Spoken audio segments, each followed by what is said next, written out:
And we are live. Welcome everyone to another DVT off-season. Technically the second to last one. The last one that really matters, but the second to last. DVT off-season as we get ready for the final season of DVT football. And it's going to be an interesting one because there's some players that I'm excited to see progress.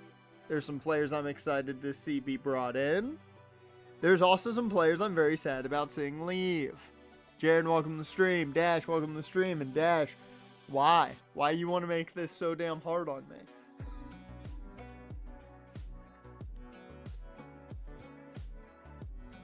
Reminder for everybody on either side. We are live on both YouTube and Twitch. So, whichever one you prefer, you can watch us over there. There you go. Can I just say one thing, though, before we get going? I am so sad with the way this season ended.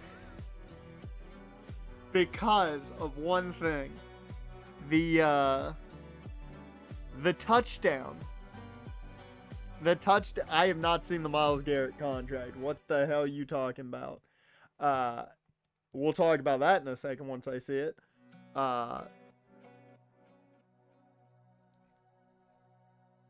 But the only reason Michigan, I think, won that game was because I accidentally clicked and got thrown off of Shell and over to Coffee. So I blame the game on that one. I'm just going to say it.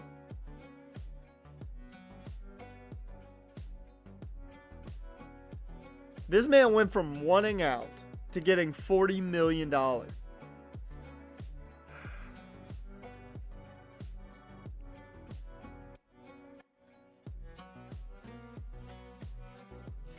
I mean, cool, $40 million is great. You can buy Ohio with that, probably. But, like, I'm sorry, $40 million ain't enough to keep me in Cleveland. Not with the way that franchise is run. Hell, $40 million ain't anywhere. You'd have to pay me like quadruple that to even start thinking about staying in Cleveland. With the way that team is run, it's not enough money. I would much rather a championship and still get paid like 25 to 30.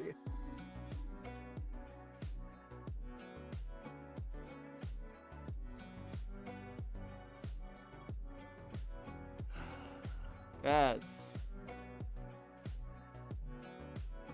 like, Myles is worth that money, I'll say that much. To stay in Cleveland, though, not worth it.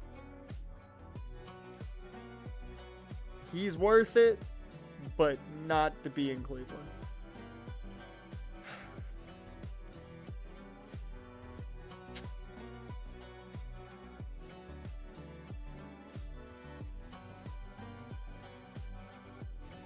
Not to mention, this is going to put Cleveland in the same situation they were already in, too. Like, don't get me wrong, at least it's not. It's not Deshaun Watson, but it's still so much money to one player. And you don't have a guy to balance that out right now that's worth shit. So, that's the only bad part. Okay, well, that's one way to start the stream.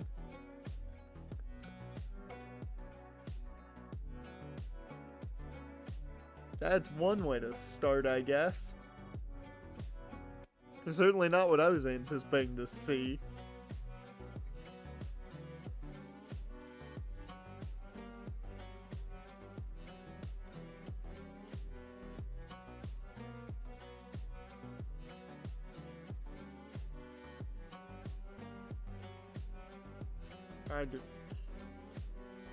I can't believe it. Let me show you guys the jobs that Coach Booker is not taking.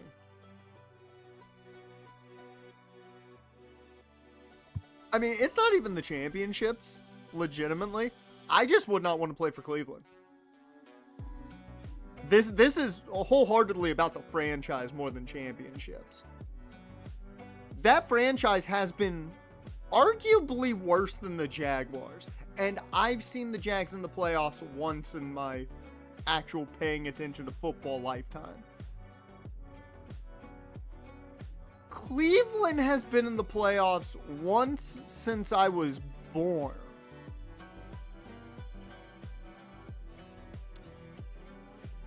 I'm 32 Thursday.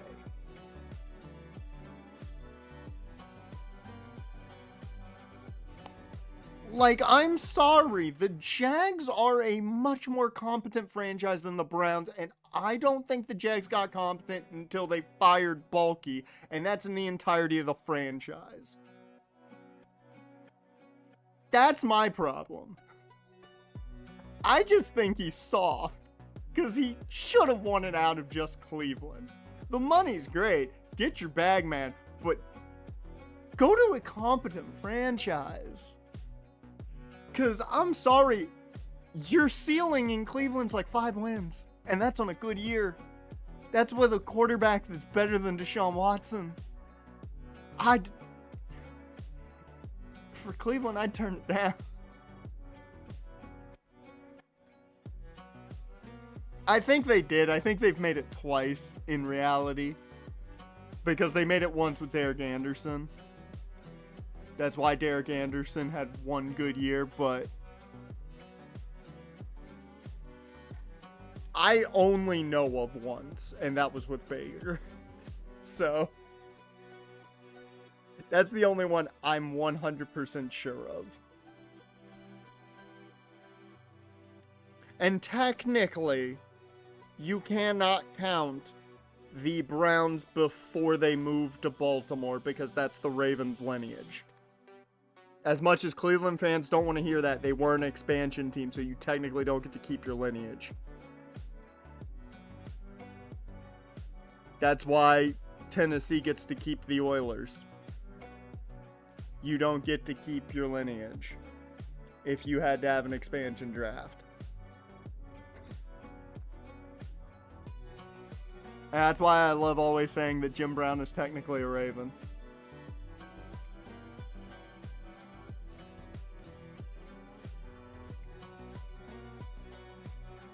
Alright. Now that I've pissed off every Cleveland Browns fan ever, Coach Booker could go to Georgia to be an OC. Could go to NC State to be an OC. Could be the DC at Oregon, or the DC.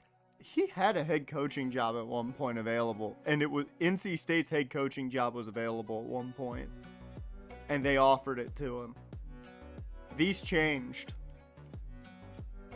Okay. Really? They did miss the... I thought they went with Derek Anderson. Huh. Okay. So never mind then. Maybe it has only been once.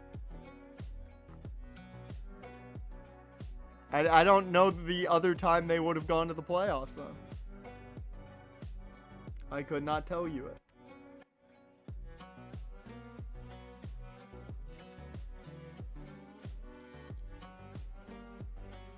I just want to point out, I do believe we're losing both Moses Cooper and KJ Webb this year. We might keep them. I doubt it. They were both up for the award. They got beat out by guess who? Michigan. But they were both up for the best coordinator awards. So I've got a feeling we are going to lose out on some coaches. Speaking of awards, I didn't go over all of the awards. Here's your player of the year. I think he got robbed. I'm just saying. I think he got robbed.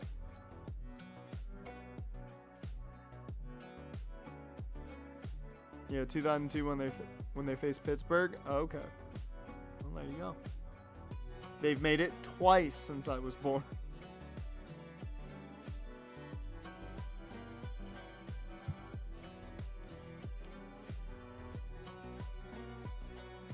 Weird enough, I watched a video on Cleveland. You think I'd remembered them making it in 2002? I watched a whole, like, video documentary about it. I think I'd remember. I was going to say another situation I was pissed off about was Alani didn't win Coach of the Year, but Bowling Green deserves it. They should have won. They made the playoffs. Bowling Green should have... James Graham should have been Coach of the Year. Turtle Shell we know about. Keon Turner, who, you know, ended the game. Wins Best Defensive Back. You guys saw Shaq win Best Running Back. Amari Jefferson's Best Receiver. Paul Lincoln won the Lombardi. You're going to see a lot of Michigan, so, yeah. I'm not going to lie, I did not know Brendan McGee here won the Best Defensive End award. Interior lineman went to Ventura. Best tight end goes to Georgia. That's not a shock. And there's how we lost out on the Best Coordinator award.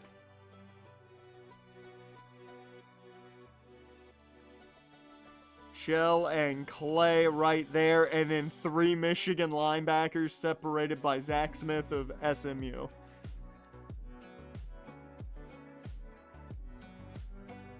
Luke Rosa Award goes to the kicker for Kennesaw State. And James Madison had the best punter. The smaller schools getting best special teams. Speaking of special teams, AJ Styles wins special best return man. Alan Jones.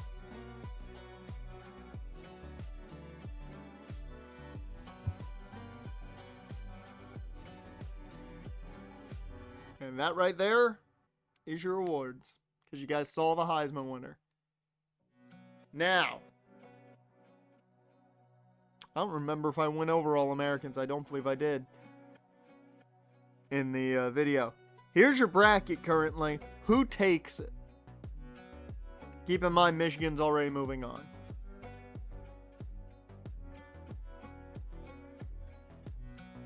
Who do you guys think takes it? I've got Michigan winning this whole thing. I think Michigan's got this thing from the get-go. It's either them or Georgia. I think it's going to come down to 1 and 2 in the finals.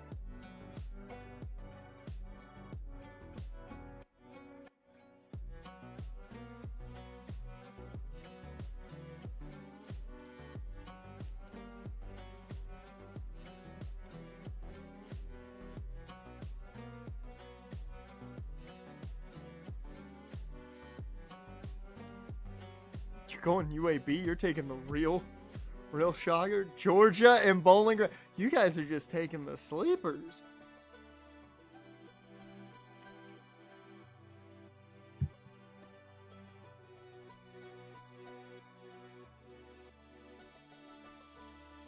Okay, we know who everybody's got. Here's your first team All-American. Shaq was the only All-American we had.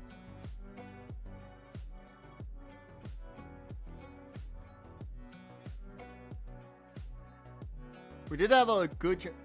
How dare you? I thought that was the guard for a second, then I realized we were on defense.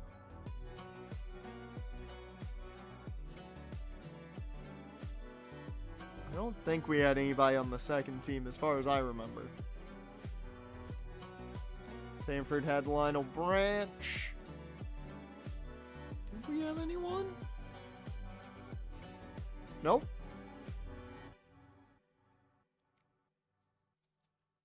I feel like we had at least one freshman All-American. Because, I mean, we had a shit ton of freshmen on the team. And we did. Juan Donnerson.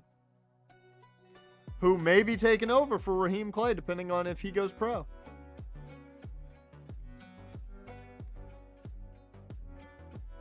And there we go. All conference, on the other hand, is a different story. You had Shaq at first team. You had Luvo. You had Huff win first team. We're not going to talk about LaMarcus Joy getting first team all-conference. We're not going to talk about it. Because, it doesn't make me happy. Xavier Miles makes first team all-conference.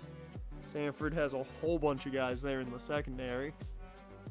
And we get George Lincoln the third. Second team all-conference. Moses Holiday somehow makes it. I will say if they took penalties into account, he would not make it. He would not make it. Yeah, I saw it as a no trade clause. He's gonna hate that. After Deshaun Watson's playing quarterback.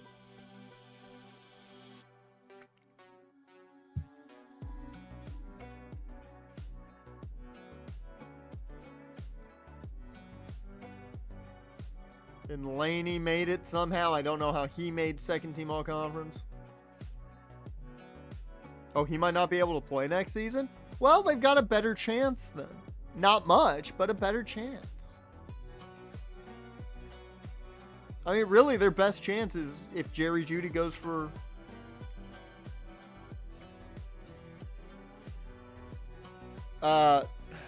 probably 2.5 million yards and 75 touchdowns. That's their best chance.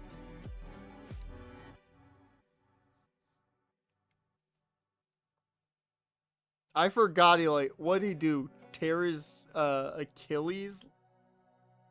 Just doing shit? Or was it his ACL? I don't remember which it was. I just remember laughing about it. Because, how do you do that? Alex Slade made freshman all-conference. No shock here. He's our top receiver next year. Keep that in mind. Currently, he is our number one receiver. Landon McPherson's your number one left tackle right now. You got Juan Donnerson, no shock. And for some reason, they put John Crane on here. He played a handful of snaps, but, I don't know why they gave him freshman all-conference. I don't get it.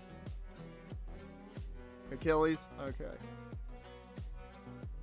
Tort week 7, retort later. Okay, that's what it was. I remember that it happened, and I laughed about it because I thought it was funny that he somehow did it when he wasn't even playing. At this point, I think Deshaun Watson needs to hang it up. In college, he tore his ACL. He then tore his ACL again. He lost both ACLs. Now he's torn his Achilles twice in the same year. I think the message is clear. Hang it up, bruh. I want to point out, because I looked this over.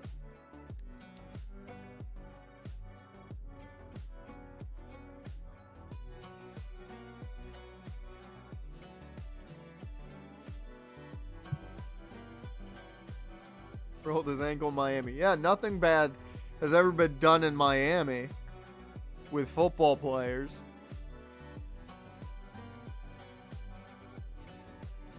I want to point out what seniors we're losing because this is an interesting senior class given how many starters we're losing.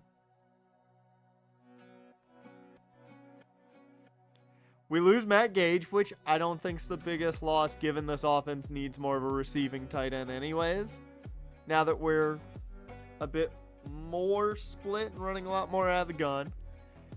But we lose Grant Huff. That's okay. We've got Albert Puzzles. Hopefully he takes a bit more of a jump. We lose Dante Kanoy. That might hurt a bit, even though he did have a number of holds. We lose John Decker IV, who had arguably his best year this year. We lose Kavian Quickly. That's one of many receivers. We lose Xavier Miles. There's going to be a new starting defensive tackle. We lose Ben Laney. That's some depth pass rush. We lose our starting left tackle in Andrew Spanway. We lose a starting end in Barry Michaels. We lose our best running back in Shaq McBath. We lose our kicker. We lose a third receiver in Trey and Bell. We lose Maverick Bentley, who was our number 2 tight end technically, but was more balanced than Matt Gage. We lose arguably our best corner. We lose our best receiver. We lose Denzel Shaw, who was good depth at linebacker. We lose Matt Payne. I don't think anybody's going to be that sad. I'm sorry, Matt. You just progressively got worse instead of better. We lose James Couch-Smith, some good depth on the end. We lose Chris Ellinger. We lose our starting right tackle, Damian Green. We lose Ezekiel Cross, and we lose Malachi Samuels. So, a couple of depth guys, but 3/5 of the offensive line, I couldn't tell you who's starting. So, that's the intrigue, and we also could lose Raheem Clay to the draft. I don't think we'll lose Moses Holiday to the draft. However, there's a chance. And I will say, I will make an argument to bring them back if it's a low enough round. 3rd or higher, I'm not making an argument. Because guys are going to jump, I think, if that's where they're projected. And it's not like we can offer money to these guys. Like in reality. Oh, of course they are. You think they're not salivating over the idea of getting the MAGA brothers together? I'm sorry, Bosa brothers together?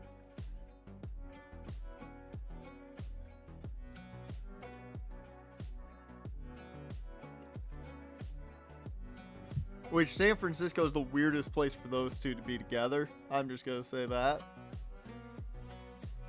Just given the city. Weird place. Alright, I think that's all we really need to go over before we move on. Well, let's move. We'll see if we've got to make some staff changes. Hey, Defensive Player of the Week in the quarterfinals against Michigan. That's great, Earl. That's great. You won a lot of awards this year. Good on you. Pac-12 Offensive Player of the Week. We were the only Pac-12 team playing, so good job, Luvo, but not like it matters.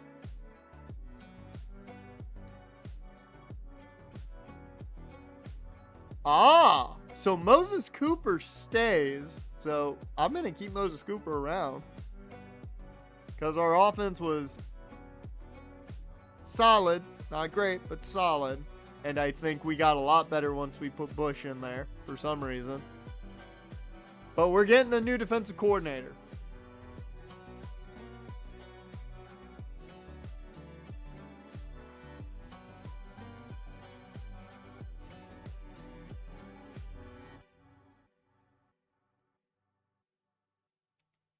I can get the Southern Cal pipeline while also having that 3-4 defense.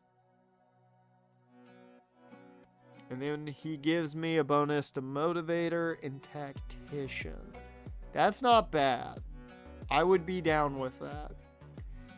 Now, you give me a bit of motivator, a lot of tactician, and a bit of recruiting. Your prestige is F, sir. I don't like that. I want to know. I can't check your shit. Okay.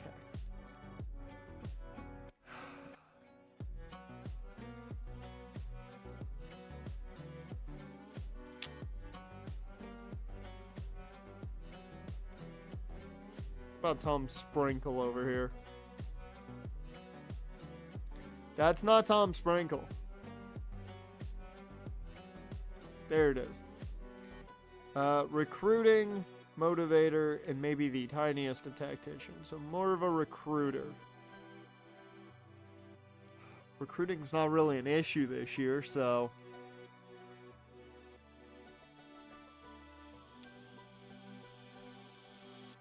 Do we get in the fight here for Eric Prohl?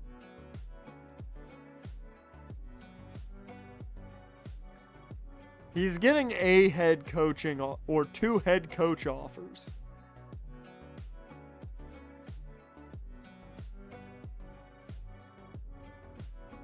The one dude's got no offers. The other one's got some head coaching offers.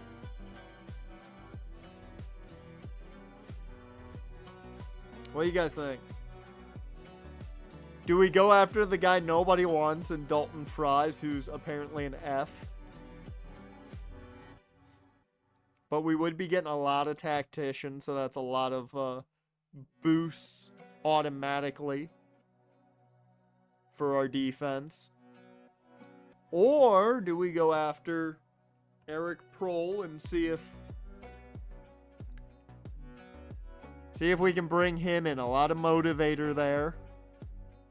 And a chunk of tactician. No recruiting, which really doesn't matter at this point. Dalton Fries is a hell of a name. It is a solid name.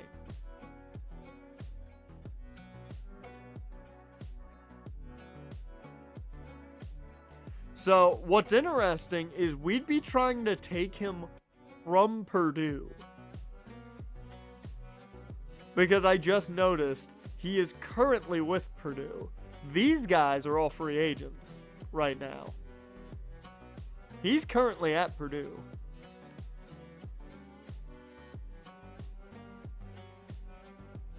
I don't think Oh, I didn't even see that. I had the YouTube chat open on my tabs. I didn't even see that defeated libertarian. It very much does sound like a Twitter handle. But do we go with Fries or Prohl? I prefer Prohl, probably just because he's better, but I know the name is hard to pass up. I'd argue we offer to Prohl and see if he takes it. Because right now, Fries isn't being offered, and we maybe come back to him next week. And we'll have a backup plan.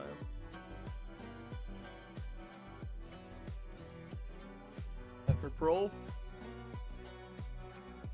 people want Prohl. Okay, we've offered. He does have the coordinating job at UCLA on the table and 2 head coach offers from Boston College and Rice. We will see.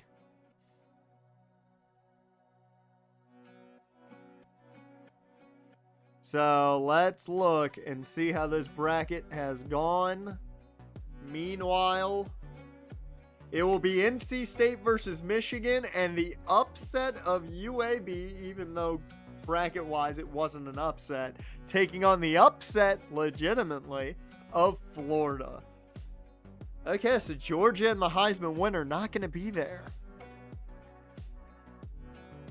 God, the homer in me wants to say NC State's pulling the upset, but I still think Michigan takes it. I think their team's just too good overall.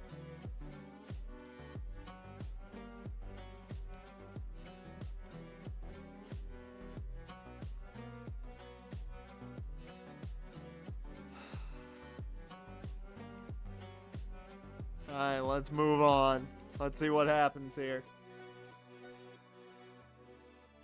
We'll see if we get Prohl as our DC. And it does not look like he took the job. Oh. They hired Dalton Fries for us. He was the backup plan, so you know what? Not mad about it. Not mad about it. He was the backup plan. I want to know, did he get fired at all?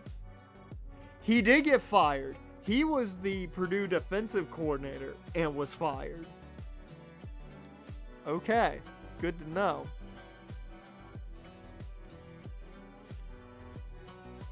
I want to know what happened to our boy.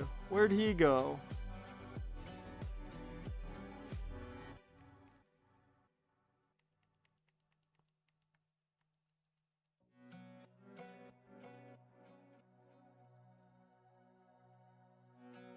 I'm looking at the wrong spots. Best way to do it? Where'd KJ Webb go?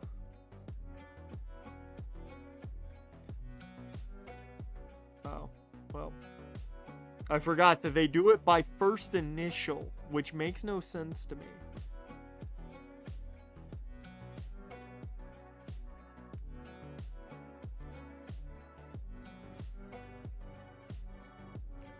Where'd he go? Where'd he go?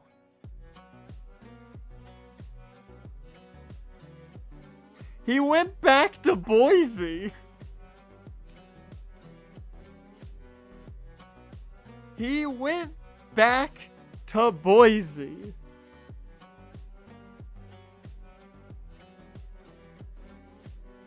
What the hell?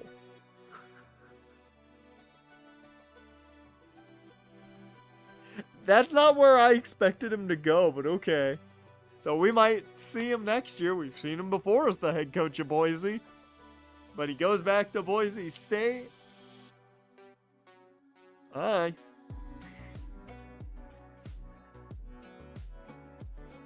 I do want to know. Oh, they did.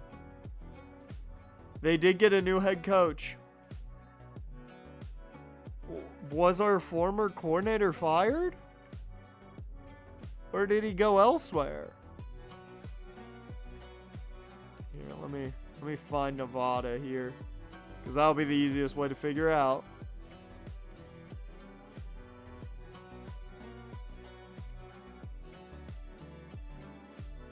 And then I will grab the notebook and look him up. He wasn't fired, it looks like. So he left.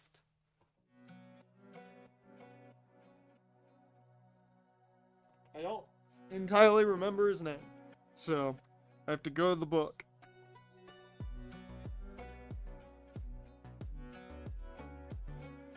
Where did I write it?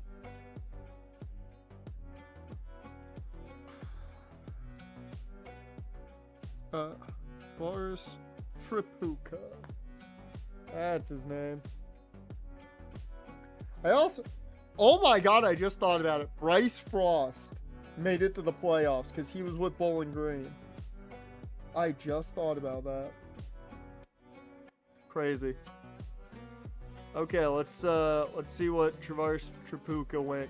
He went to Nebraska. Okay, cool. Let me write that down. That our former DC is now at Nebraska as he moves on from Nevada.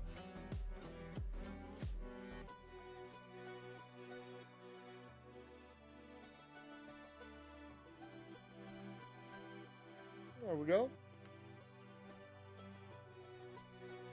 Okay.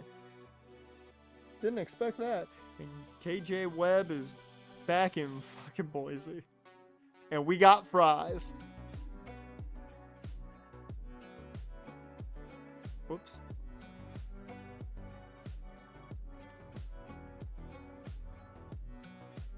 So it is going to be Florida and NC State. I am pulling for State. Oh, where did Pro go? I should check that. I should see where Pro went. I'm pulling for State. And not to mention, if we see State win, we can say we beat the national champions. Because we did beat NC State earlier in the year. So, just saying. If they win, we can make that argument. Are they salted, loaded, cheese, Old Bay? What kind of fries? Dalton. They're Dalton. I don't know what that means, but they're Dalton. Alright, let's find out where Prohl decided to go. I'm assuming he probably went to UC. He either probably went to UCLA or Rice, I'm thinking.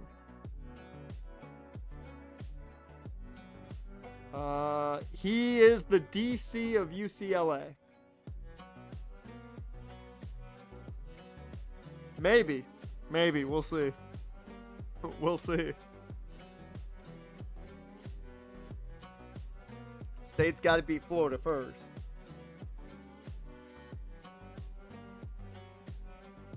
Yep, Prohl is the DC of UCLA. He elected to go to the more well-known school than the one that's rising. And, you know, made it to the quarterfinals and playoffs. Let's see who wins the Natty. Let's go State. It'll be their second Natty if they win it. Our pro potential went up. Our coach stability falls, but that's because we keep losing our defensive coordinator. Our athletic facilities are up to a C. Holy shit. Our academic prestige still sucks, though.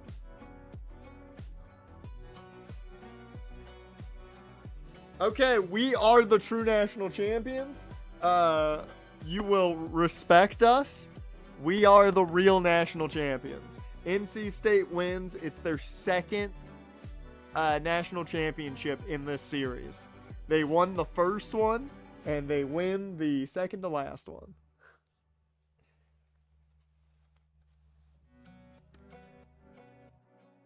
But yeah. We are the true national champions. That's the only obvious answer here. Because we know how the math works. Technically, it's one giant cycle, technically. Because we beat NC State, which would make us champs, but Michigan beat us, which makes them champs. However, they lost to NC State, which makes them champs, and the circle continues. The circle just continues.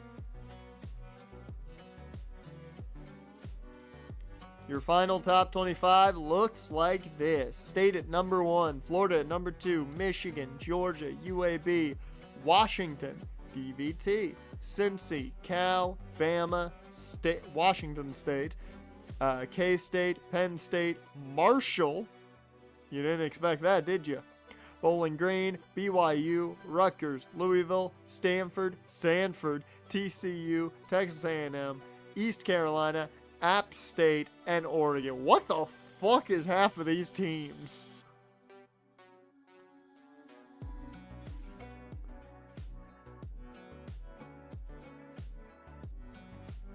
All right.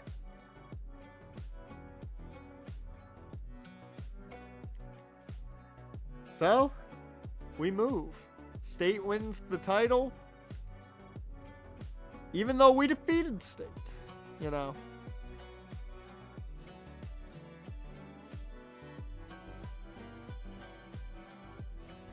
Okay, here's where I'm going to be sad. Because we have to see.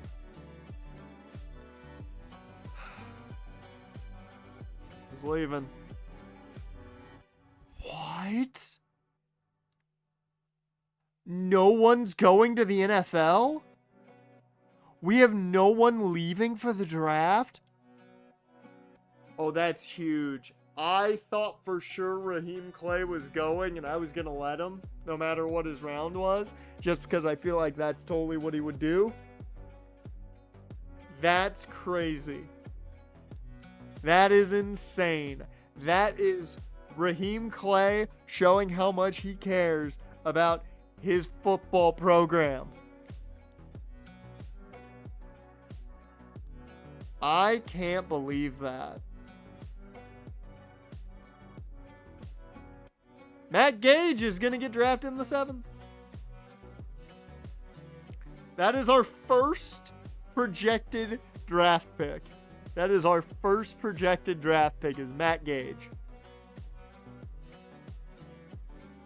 That is the first one. First one. And I will say I agree, probably day 3 pick for Matt Gage. I would probably put maybe a 5th round grade on him because he can catch. He's just not great at it. Hell of a blocker though. Hell of a blocker. I could grade him as high as a 5. I get though the projected 7.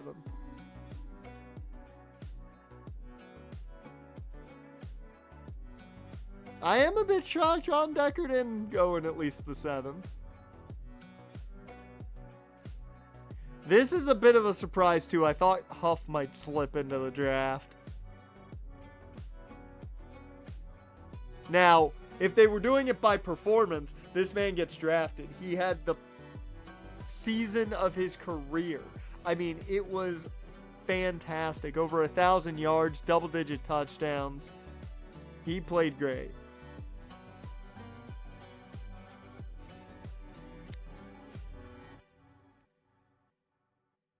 And that man should have been drafted. Should have been drafted. The way the game works, he doesn't get drafted, but should have been drafted. Just saying. Backbone of the entire team. And I think you could also argue Randall Glenn, after an 8-interception season, probably would have gotten drafted. Maybe day 3, but he would have gotten drafted. Oh yeah, Matt Payne going undrafted makes total sense. He gets benched in the season. He constantly went downhill. Yeah. Yeah, there's a handful of guys that if they went by performance, I think guys would have gotten drafted. But the way the game works ain't that way, so we'll take it. We'll take Matt Gage. We will take Matt Gage. But I do want to point out what this means is we have arguably the best linebacking duo in the nation. And it's not even an argument. Our middle linebacker duo is unfucking stoppable. You have Raheem Clay, who does struggle to tackle at times. That is his weakness. With Juan Donnerson, who is a master of everything. This tandem, I did not think we were going to have this year. I thought Raheem Clay was leaving. I was already, sold he was leaving. That's why I went heavy at middle linebacker. Last year, I thought we needed the depth. Turns out, AJ Burns may be transferring. Julius Yeatman may be transferring. They would in reality, so I will probably cut them so they transfer in game. And we'll write down exactly where they are going to be.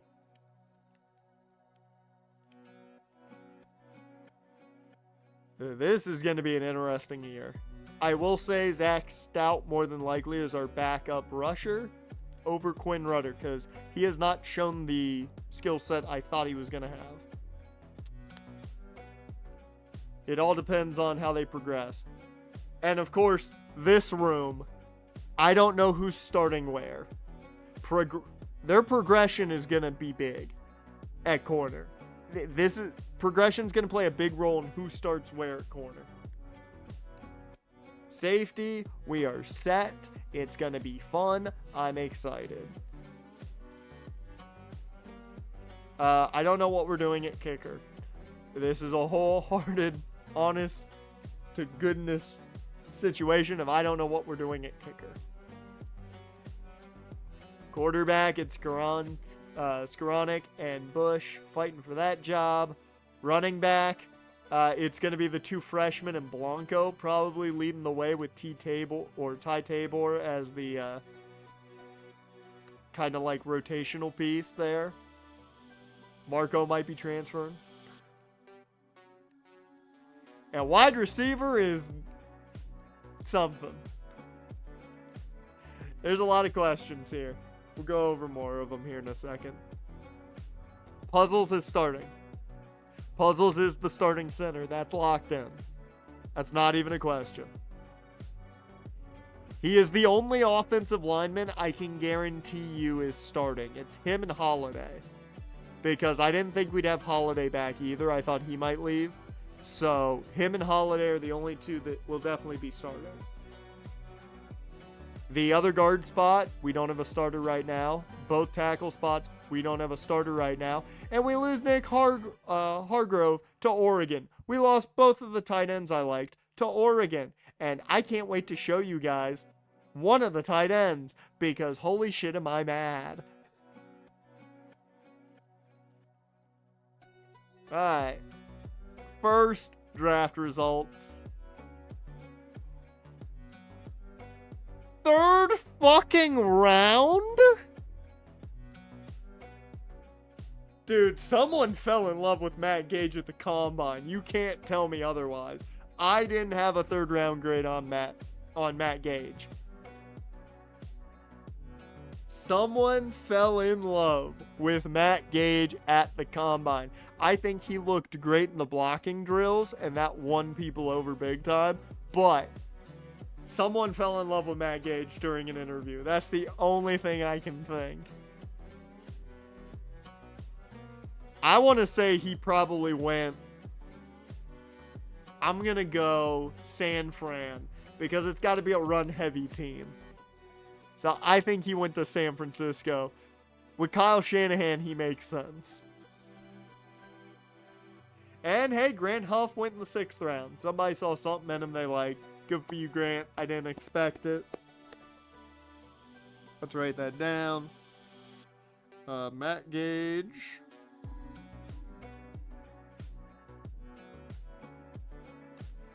Goes round 3. And I'm going to say he went to San Fran. Where do we think Grant Huff went? What team do we think took Grant Huff? 6th round, so developmental player. They're not looking for him to start early. On the offensive line, could be anywhere, really.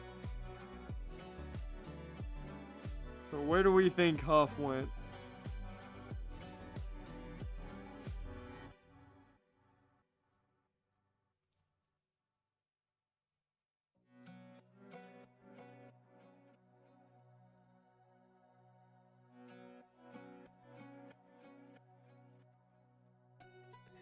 Yeah, you really think Andre James is going to go to the Jag?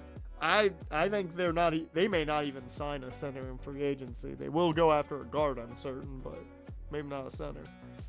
Eagles?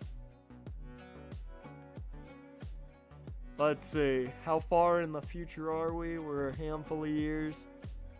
Eagles make sense. They could use the depth there.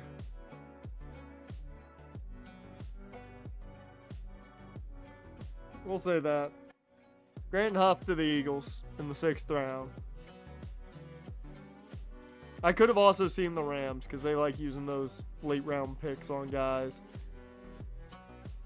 Well, we have our first 2 drafted guys, Matt Gage and Grant Huff. 2 names I did not expect to be the first 2 drafted. Now, let's talk about the guys that we brought in and missed on. Because I'm going to be honest with you guys, I'm pissed about a couple of these guys. Very much. And by pissed, I mean I'm mad we didn't get some of them. First, there's Tony V.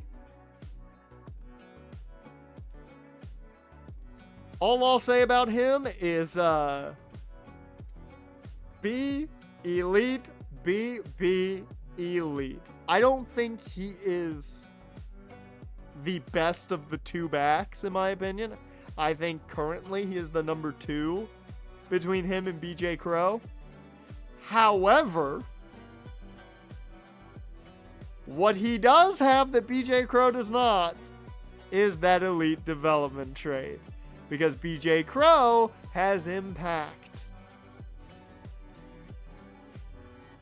Right now, I think BJ Crow might be our starter. I use that term loosely because we are going to have a, backfield by committee. I think you're going to see what I like the most with, 4 backs possibly touching the football. At worst, you'll see 3 of them probably. But BJ Crow and Tony V are going to be our workhorses while, Blanco does what he does best. and Ty is the backup there. We lost out on Paul Lamar because we lost. That game to Boise State lost us Paul Lamar. And with that went an elite dev wide receiver.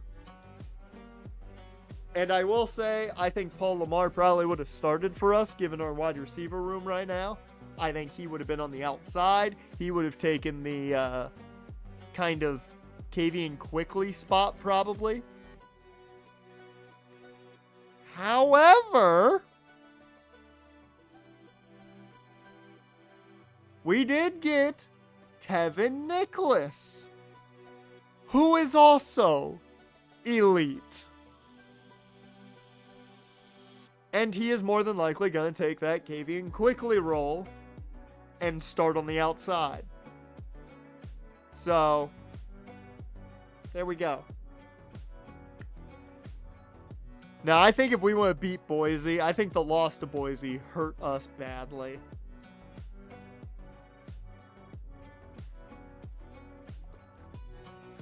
That Paul Lamar one, I think if we had beaten them, we would have won him over, but nope. Luckily, we got Tevin Nicholas, though. I did not think he was going to be elite, and luckily he was. We do have Evan here still being, recruited, so we need depth. So he's definitely a guy to look at. But we're going to check that transfer portal. Kevin Cox. Kevin Cox. He was my favorite tight end of the bunch. He was very Matt Gage-like. Not the most athletic guy, not the best receiver. You know what he did have, though? Star development.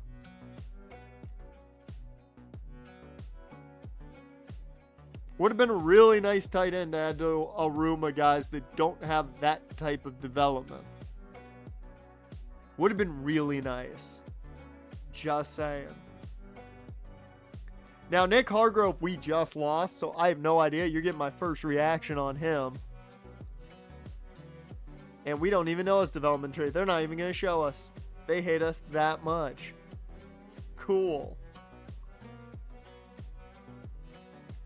Raphael Butcher. He may be playing tight end for us. We're still not sure where he's going to play exactly. But he's got impact development. And at 6'5", 236, I like his size. I hope if we move him to tight end, he can be that killer at tight end. Because, Lord, we haven't had that for a little while now. We lost out on Taylor Lorenzen. Not the biggest loss, but we did need some depth on the offensive line. Luckily, we got Nick Burden. Impact development, I'll take it. He might have a chance to start with the way the offensive line room is right now. Nick Malk, star development at end. Sad face. That's all I gotta say, sad face. Martin Cobb, we needed depth at defensive tackle. That's all I'm gonna say there. Yeah, it's normal, impact, star, elite. Brett McInnes. I just like him a lot. I don't think he'll see playing time this year. So, yeah, he doesn't really matter for the series at all, but I like him. Cortez Witten is going to battle for the starting kicking spot. That is 67 accuracy, and he is going to battle for the starting kicking spot. That is how little faith I have in our kickers right now.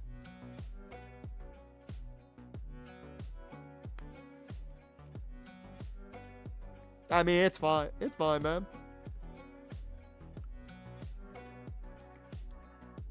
It's easy to forget. I need some of that caffeine and flavor hitting. Mainly because we're going to start talking about some of the sleepers that I found here in a second. We've got David D'Ampiro. He's going to have a chance to fight for an offensive line spot. Is he going to start? Probably not, but he's got a chance to fight for a spot. He is projected to be a center, but, I mean, we need depth all over the place. Indy Hartwell won Indy Gold in their first Indy match? Fuck yeah.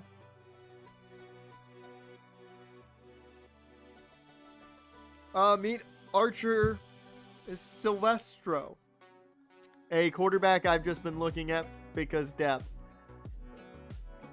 He's pretty good. Can't move, but he's pretty good. Well, no, never mind. They say he's a scrambler. I forgot about that.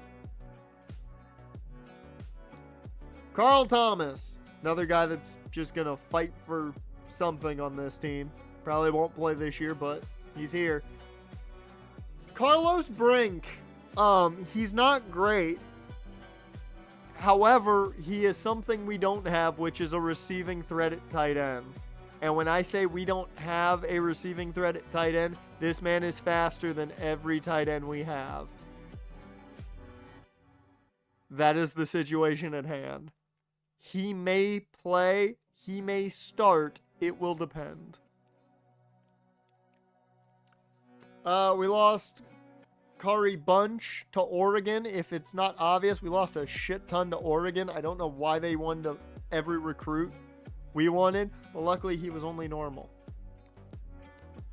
Now meet Mitch Thomas. I just was looking for ends because I lost out on Malk. I found an elite end in Mitch Thomas, and this ain't the only guy we got to talk about. I was just excited. I did not think for a second he was going to be elite. I was fucking pumped. And at 6'6", 255, that's awesome.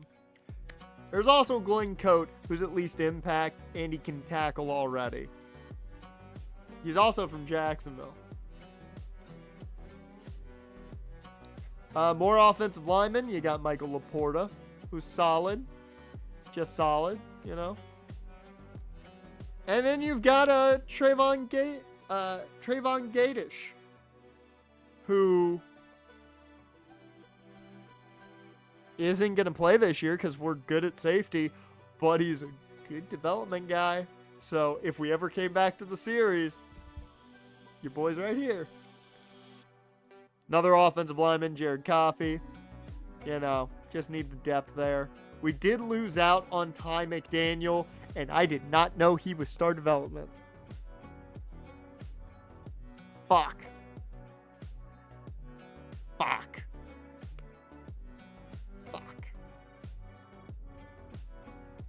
2030, the Browns will be paying 2 players $323.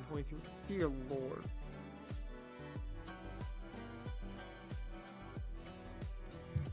That's so much money to be playing just 2 players.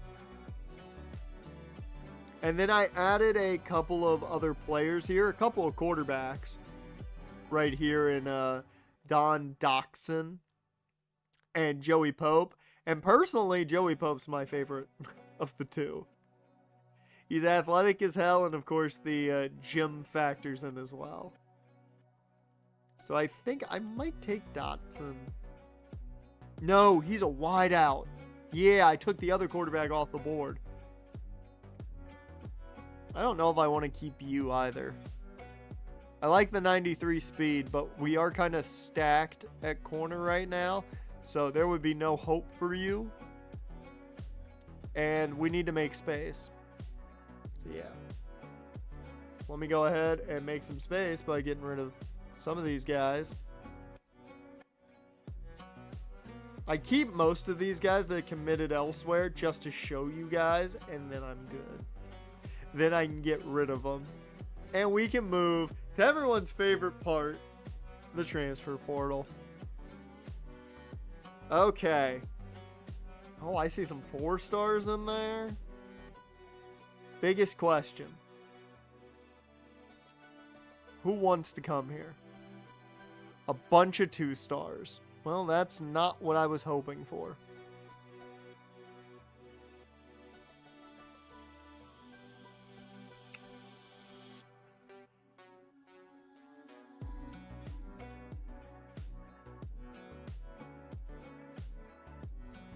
Well, to say I'm a little sad would be an understatement.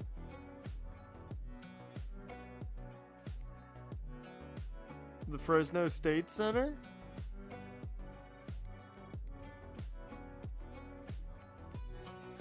Oh, are you talking about Nick Brigants. I mean, we can fight for him. We don't need the free safety. I mean, we are third on his list, and we need offensive line help anyways. He can play guard if need be.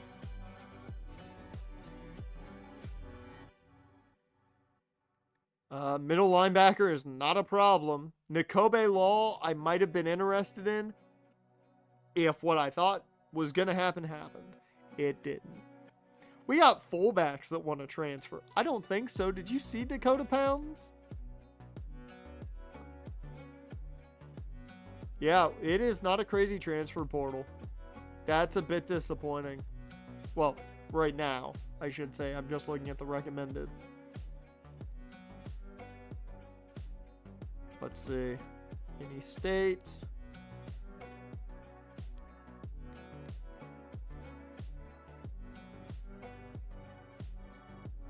Yeah. It doesn't look like there's a single wideout that I'm going to have a chance at. This is not fun. Fuck. Why are we locked out? Oh, you're in your top 5, that's why. Yeah.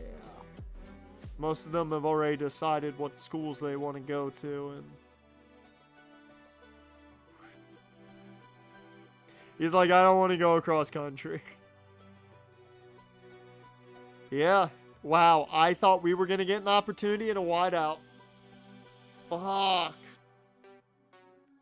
This was the guy that killed us, too. This was the guy that went off on us.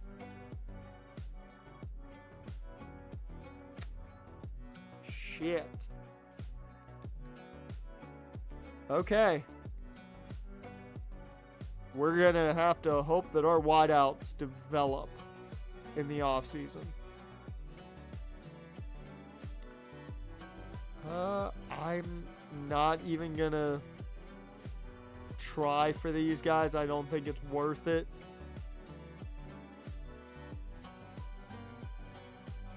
Yeah, this is a lot more lackluster than I thought it was going to be. I thought we were finally going to see like a good chunk of transfers want to come here, given we made the playoffs, you know, we made it to the quarterfinals.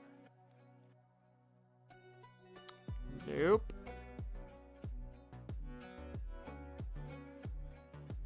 I mean, maybe Marco Small we look at. Quite undersized height-wise for his position, but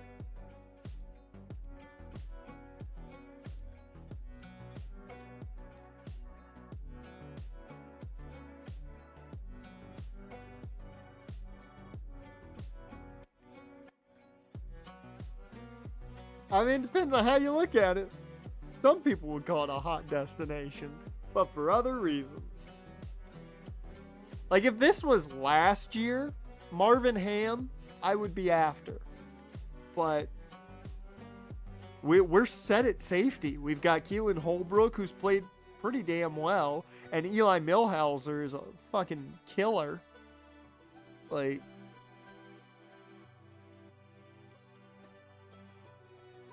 I'm very surprised. Yeah, I think that that center might be the only guy we try and look at in the portal. There's not really anybody I'm crazy for. Maybe we look at one of these rushers, like Henry, maybe, for depth, but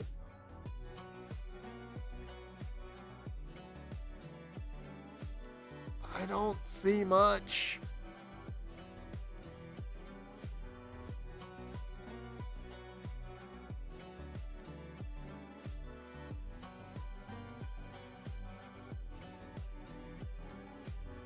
I mean, we need depth at pass rusher because we lost a guy.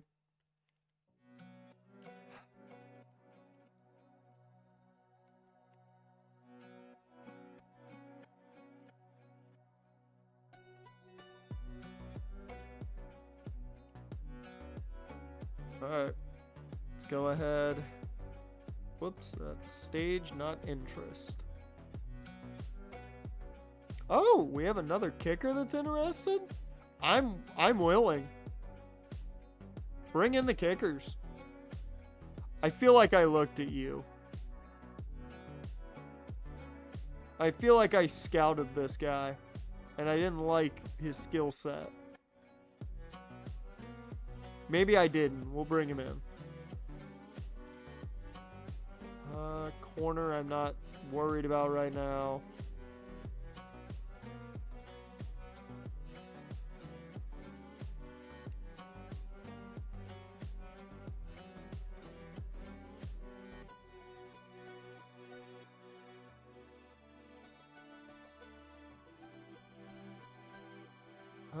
Is there anybody I actually kind of look at here? I don't know. Oh, he dropped his doubler, his daily double. Oh, it's a money line parlay. Ooh. Pray to God none of you are playing Virginia teams. No, you're not. Good.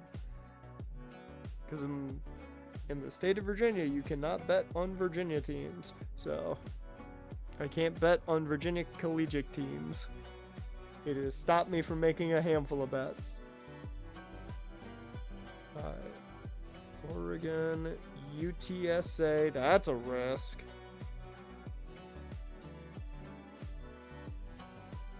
And then, what's the other one?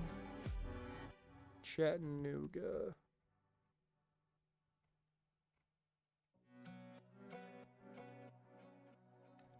Alright, here we go. Let's throw $3 on it. Why not?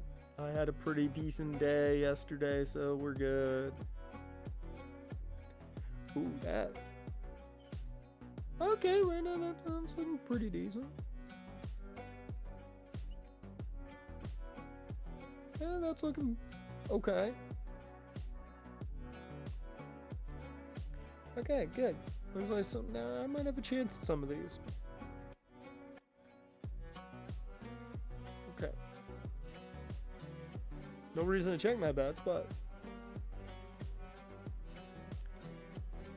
Charlotte is terrible in conference games, going 3-13. Ah, okay.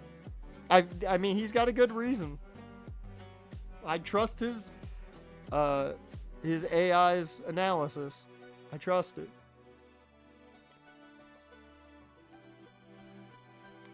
Is there any other athletes here that I might want to look at? Let's look at Christian Gibbs.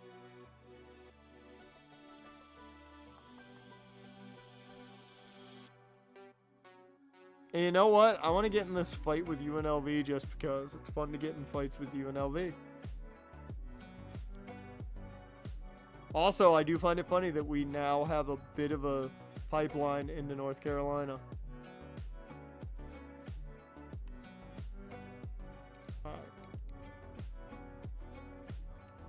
Oh yeah, he's been doing really well with college basketball lately. That's when I started using a lot of his bets. He was on a heater for like a week straight. It got me to the point where I had about $100 in my account nearly, just following his bets. I was like, well, that's what we're doing. Okay, how good are you? Yep, I've seen enough. Offer scholarship. Schedule visit. We'll bring you in week. I don't know when we're going to bring you in, actually. What I do know is we are going to send the fucking house at you right off the bat. And bring you in for some visit here in a second.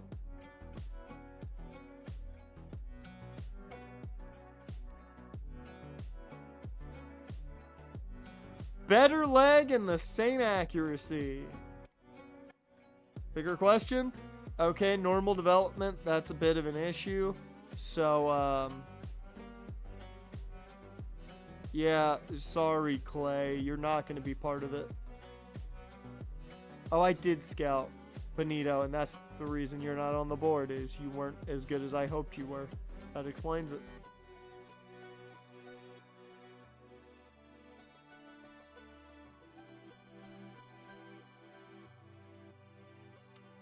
Okay, that's enough to win me over.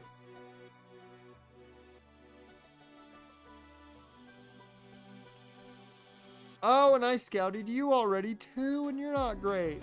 Awesome.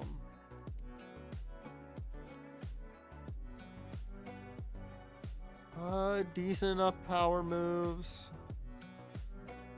He is a freshman, which is nice. He's a pure rusher. We know that, which you don't see a lot of those. We've gotten a lot of guys that have kind of every single talent under the sun, so I'll bring him in. He's at least some depth. Yeah, there's really only one guy that I'm at all, you know, gonna focus on, and that's the center right now. I'll give 25 to Gibbs.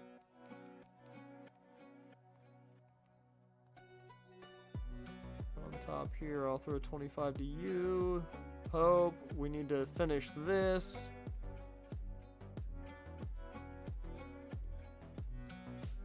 Yeah.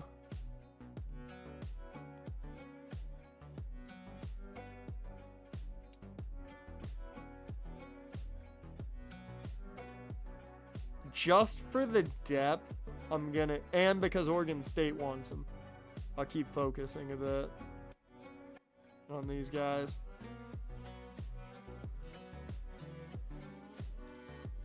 I don't think there's anybody else I really feel like I need to give any time to.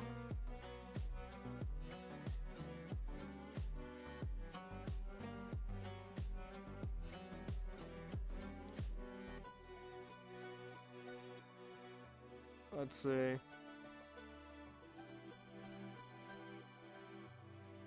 Anybody I want to try and jump in on here, possibly? Leo Best. That's a name.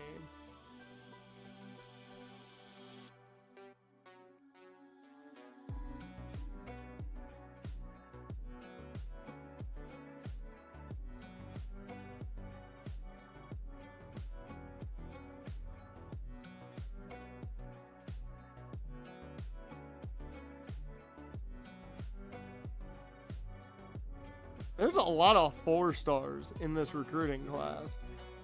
I did not realize there were this many 4-stars.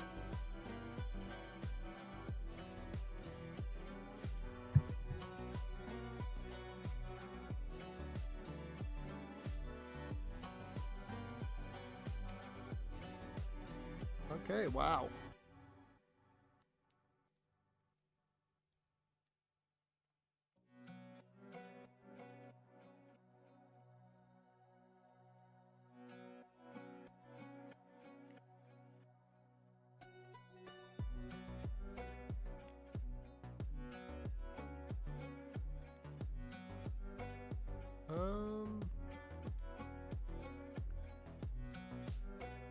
Is there gonna be like anybody here that just I haven't looked at and they're really, really good out of nowhere? I feel like I had to have scouted you. 5'6", 183. I feel like I probably scouted him just cause. That's a name.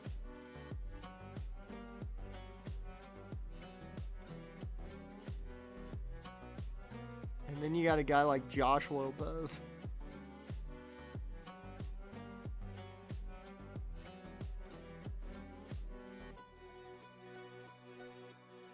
.62 blocking tight end.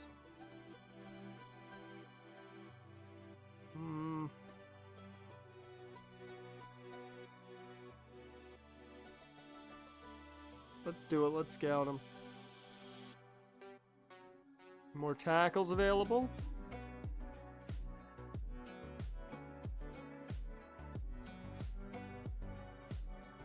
Now Larry Payne's gonna go to Marshall.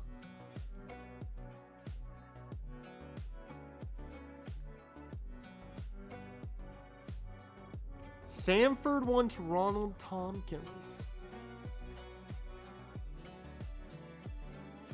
It's all right tackles. There are so many right tackles. I feel like I scouted that guy. And I didn't like whatever his skill set was. I feel like that's got to be a situation with a lot of these guys for me. Is I scouted them and just didn't like their skill set. Because I looked at a lot of defensive linemen.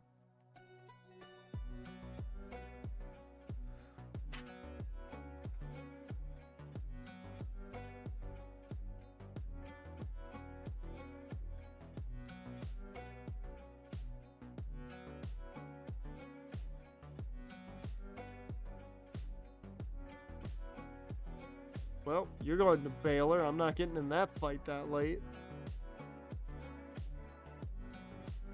I will look at Brutus here. That's a great name, Isaiah Brutus. That means if he gets a sack, you can do the whole E2 Brute.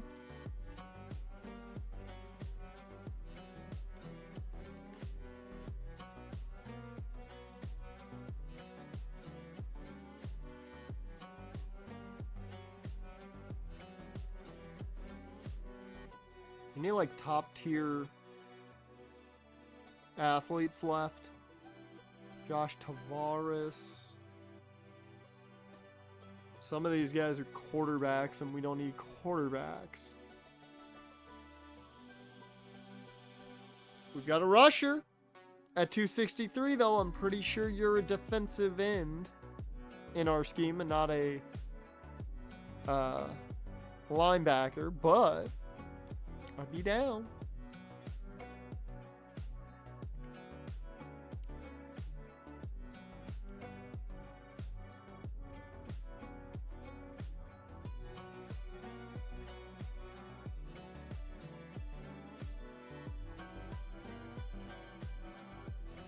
I feel like I thought about scouting this guy and didn't, but given we have points to spend with the name Slaughter, I have to scout you.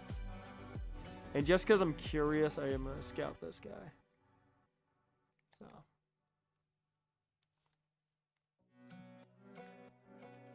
Here we go. We've got a lot of guys here to scout. I did scout Nathan Rhodes, and there was a reason that you weren't on the board. Okay. The catching worries me.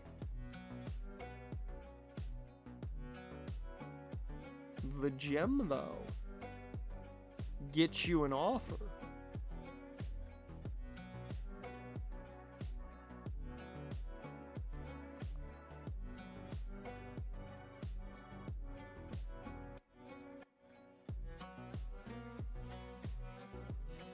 Can we just point out that I think this dude's a big slot? Because with 84 spec catch... Do we see his catching traffic? 80. This dude's just a big slot. You can maybe move him to tight end. And he'd be an Evan Ingram type. I mean, we need wide receivers worse than anything, so take a scholarship. I'll take all of you.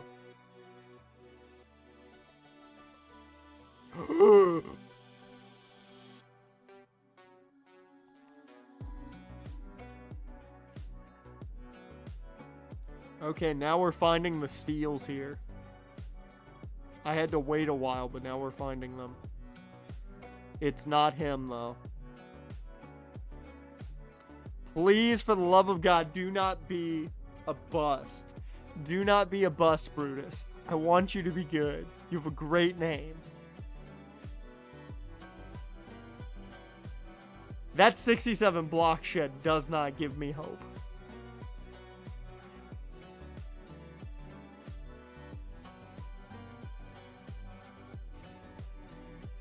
I mean, the one positive is we know he's just... He's an outside linebacker. I think he might be more a 4-3 than a 3-4, but...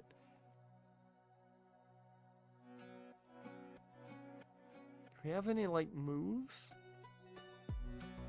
No look at moves. So yeah, he's probably more a 4-3 than a 3-4 linebacker.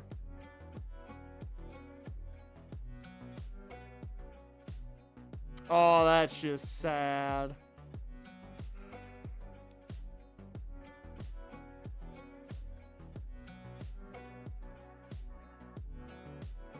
Well, I'm going to go after him just because I like his name. That's the sole reason. Alright, let me go ahead. Schedule that. View that. We'll go there for you as well.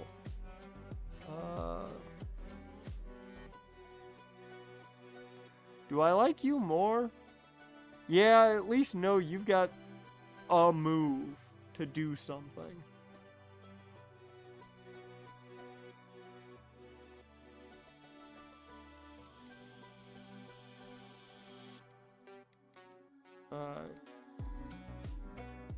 So I think we start scheduling some visits at this point.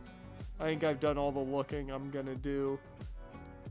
What do we think? Week 2 or week 3? What fits him better? What do we think's gonna bring him in immediately? Because right now I think next week is possible that he could commit after a visit. I just don't know how much that bar's gonna go up next week.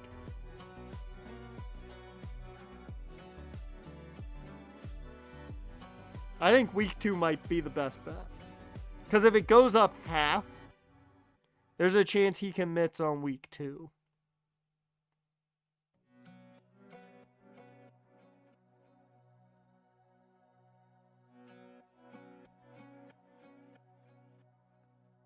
What do we think? This is the top guy. This is our top transfer target.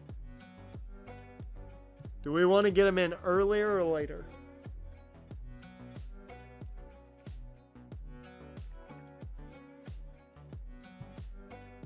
Bridgens is a good name.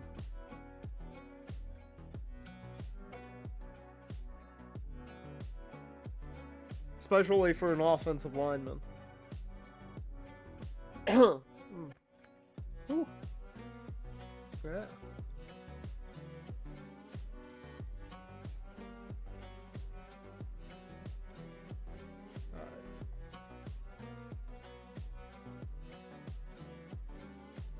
I'm gonna bring him in week 2.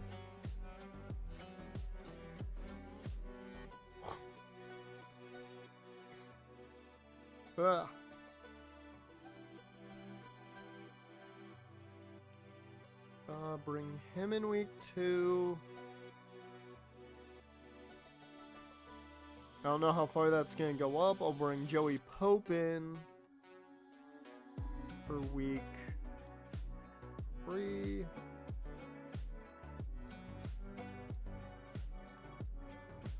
You can join your quarterback week 3. They didn't play together, I'm just saying it.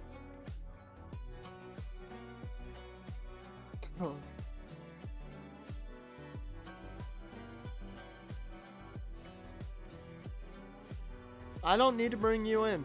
You're gonna commit here in a second anyways.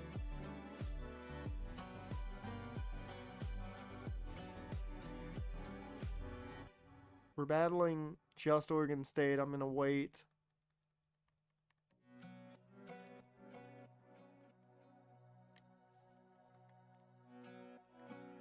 Give 10 more to Gibbs. 10 more to you.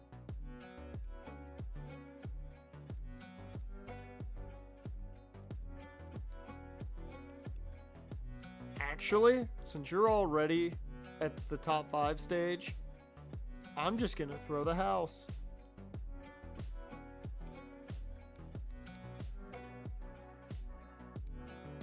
And we will bring you in week 3.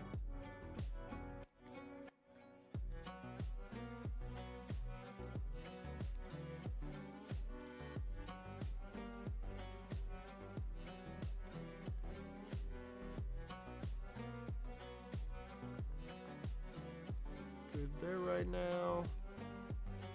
Up this maybe a little bit.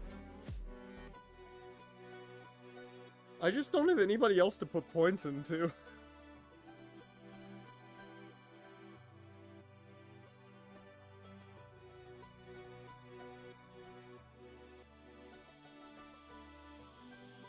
I'll put 5 into Brutus right now. Yeah, I'm just going to throw more into these receivers just because receivers in need. If it wasn't for the fact that receiver is such a massive need right now for us, I wouldn't be going as hard on these receivers as I am. But we have essentially nothing at wide receiver. We have one guy that we know is good, and that is about it. We know nothing else. You know what?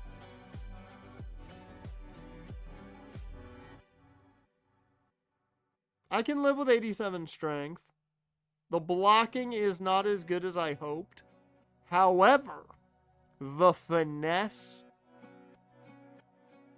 is great. And fantastic lead block. So if I can just put him on the line, I'll be happy. Just put him on the line. Doesn't matter where he's at.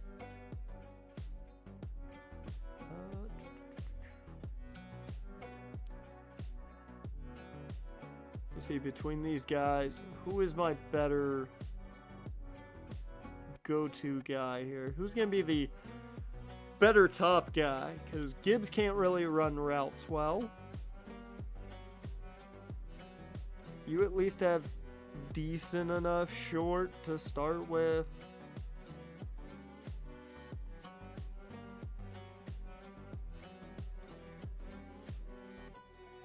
I mean, I think he might be the best option to give a lot of the points to.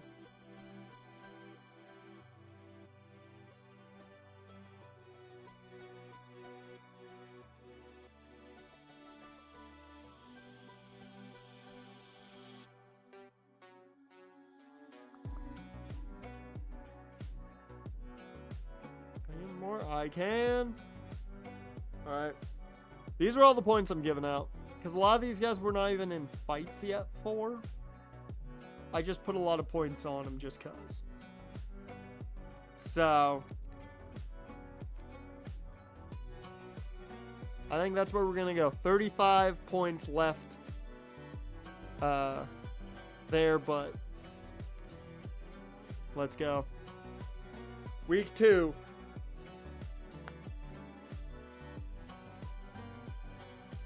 Okay, we're still number 1 with all of those guys. A couple of guys are going to be coming in for visits this week. Bigger question.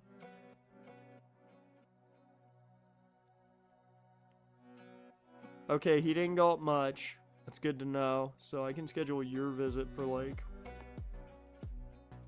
probably week 4. Oh no. Yeah, so the game froze.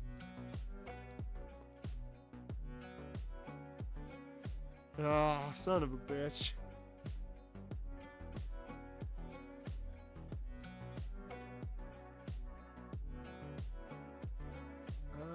Let me...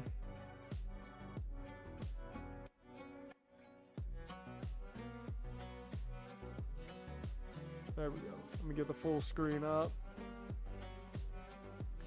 While I go out of this and reset it. Positive with online franchises, it automatically saves, but we'll see if it sticks, is the real question.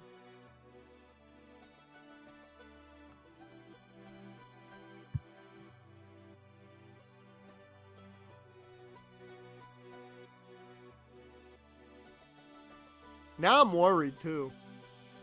Because if I gotta go through all that, I gotta make sure. You're fucking kidding me.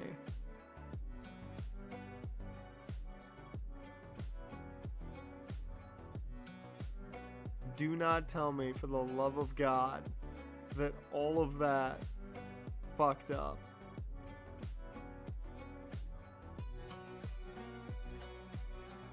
Because it came up with some type of error. Okay. We're good. We're good. I thought somehow EA fucked up. It didn't. We're good. Oh! It's in the game. It's when I click on that.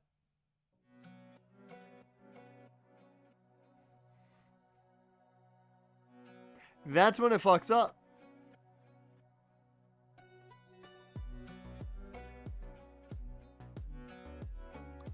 Okay. Well, we're now going to test some things. We're now going to get to test things here.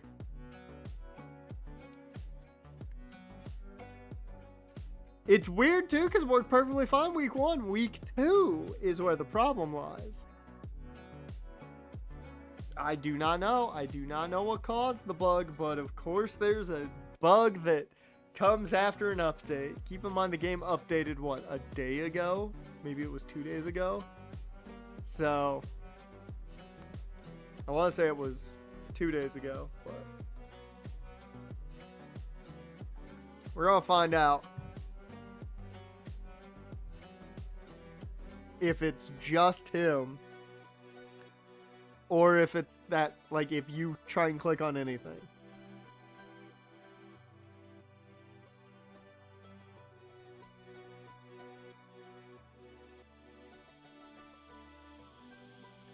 Let's see.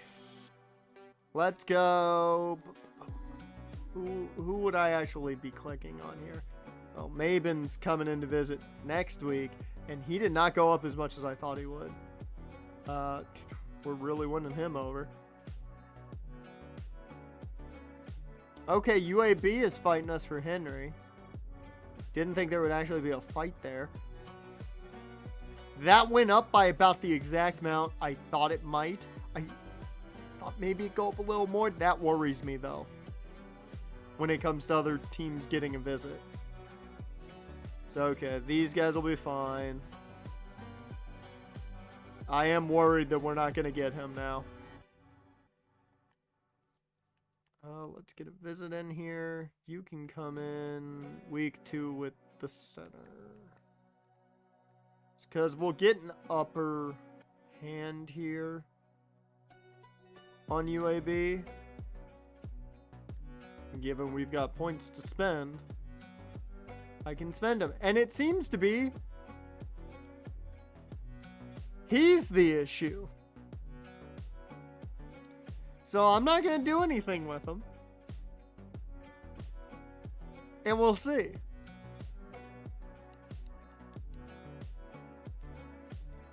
Okay, that's fine, that's fine.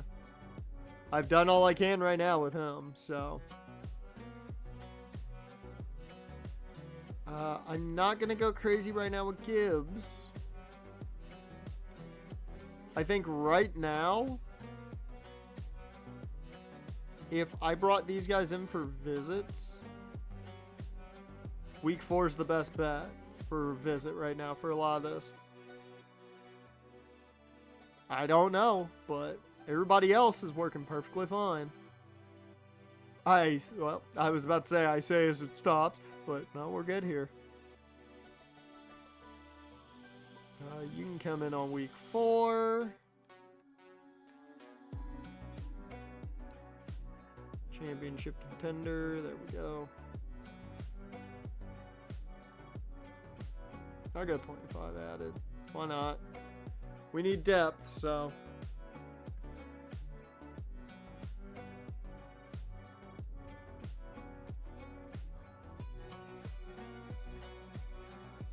I'm not really gonna worry about some of these guys right now. I think I'll bring. No, I can't bring any of you except for Gibbs in on a visit. Okay, so I'll bring Gibbs in this week, just to get it out of the way.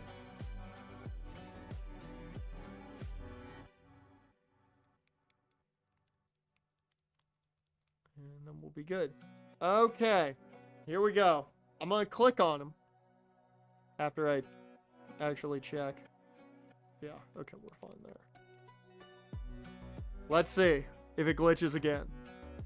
Actually, before that happens, let me just go out, make sure everything saves. And we'll go back in. Okay. Nope, we're good. We're good. I don't know what the issue was. We're good.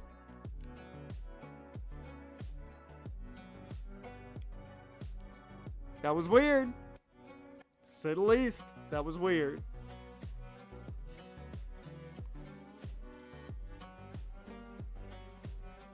I must have. I don't know what I did. I do not know what I did. What combinations of buttons I hit, who knows?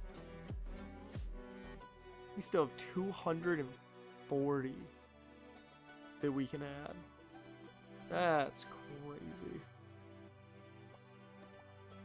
Whoops. I'm just gonna start putting all these points into people.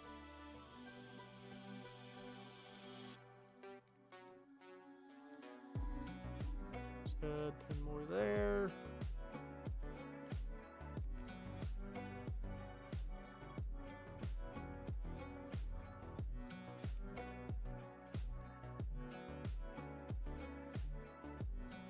Well, I could have just done that one, and that would have made things a lot easier.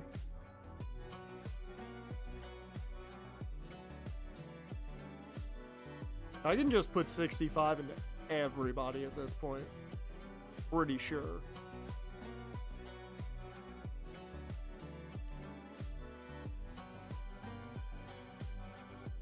Yeah.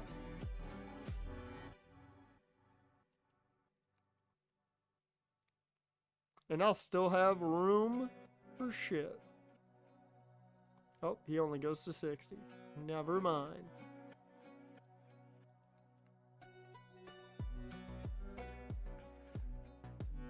Alright. And you know what?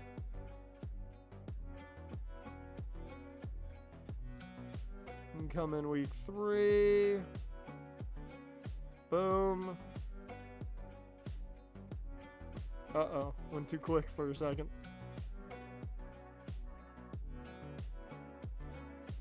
Nope. I do not know what buttons I pressed at the exact same time or what I did to cause it, but hey, it's not happening now, so I'll live with it. There we go. There we go. I am taking care of all of our recruits. Everyone is going to be maxed out. There we go.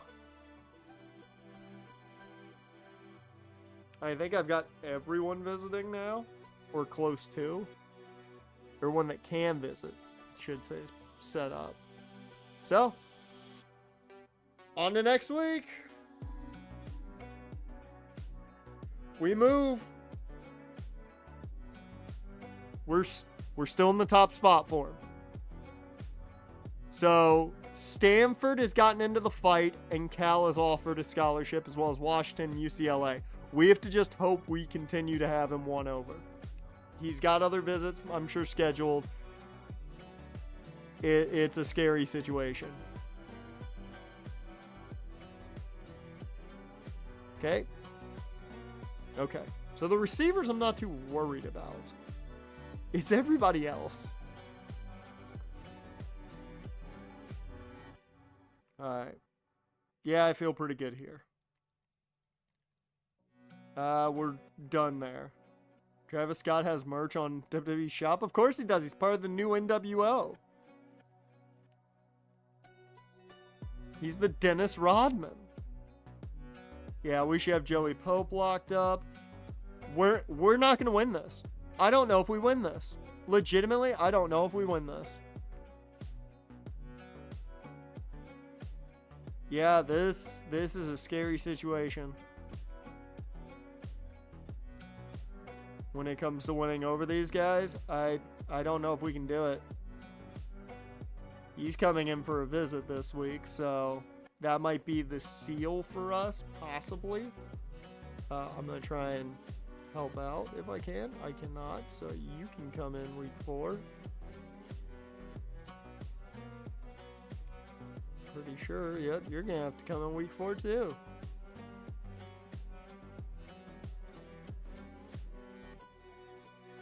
I think that's everybody flying in for a visit. Everybody's maxed out in points outside of Brutus. Which I don't think I have to, but fuck it. I can do it. Why not? That's it.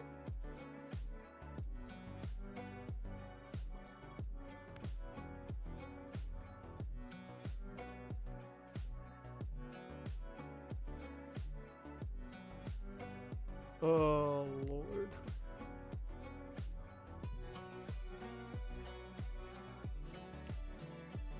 Well, that obviously they're making at least a storyline point of Cody's injury then.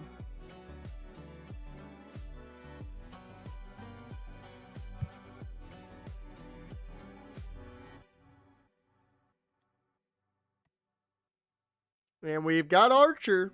Add another quarterback to the room. Don't know how many quarterbacks are really going to be in that room, but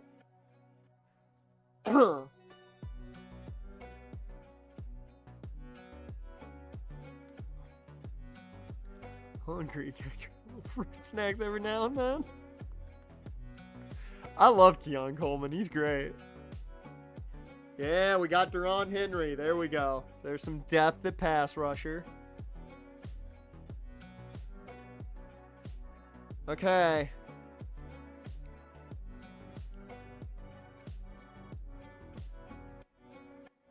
This does worry me because I don't see a certain player there. Verticals. Gonna use that. I mean, the vertical's good for, you know, blocks outside and tips. Outside of that, I mean, not really. So he makes a minor point. All right, we're gonna go down and not up. So definitely in first here. We are in first here. We've just got to hope we seal it this week. Okay. Okay. Henry. Let's see that scouting. We don't know that development trait yet because he hasn't. Command, yeah, I forgot. Ladies and gentlemen, we got him. There's no way they're making that comeback. There's no fucking way they're making that comeback. I think we're going to get everybody. I think we're getting them all. That's crazy if we do that. That's so crazy if we get all of these guys.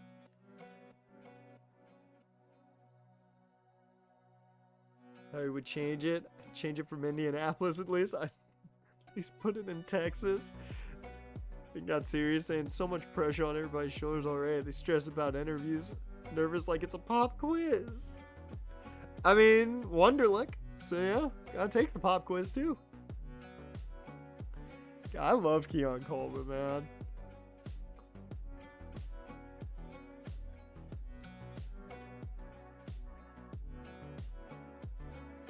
Come on. There's Don Dotson. Don Dotson's done. Got him. Nice to see. Joey Pope. I think he will make the room over Archer. Possibly. We'll see.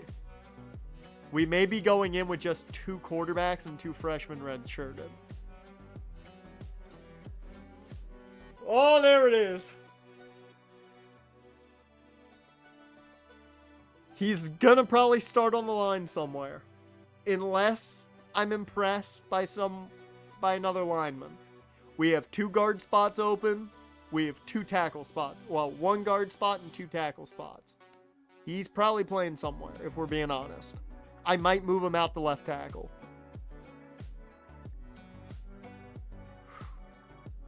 I gotta be worried where I'm being drafted because I made a headline saying I stick fruit snacks. Bruh. Ooh, Christian Gibbs is expected to be a tight end. That explains a lot. We got Isaiah Brutus, E2 Brute. We got Connor Weger.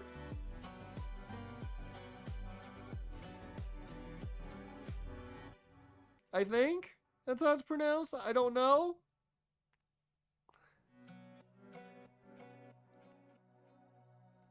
Ayu. Oamagbe Ayu. That is a name. We got everybody. We got everybody. We got fucking everybody. There's only one dude who hasn't committed yet. And I'm sure he did. National Signing Day. Yep, he did.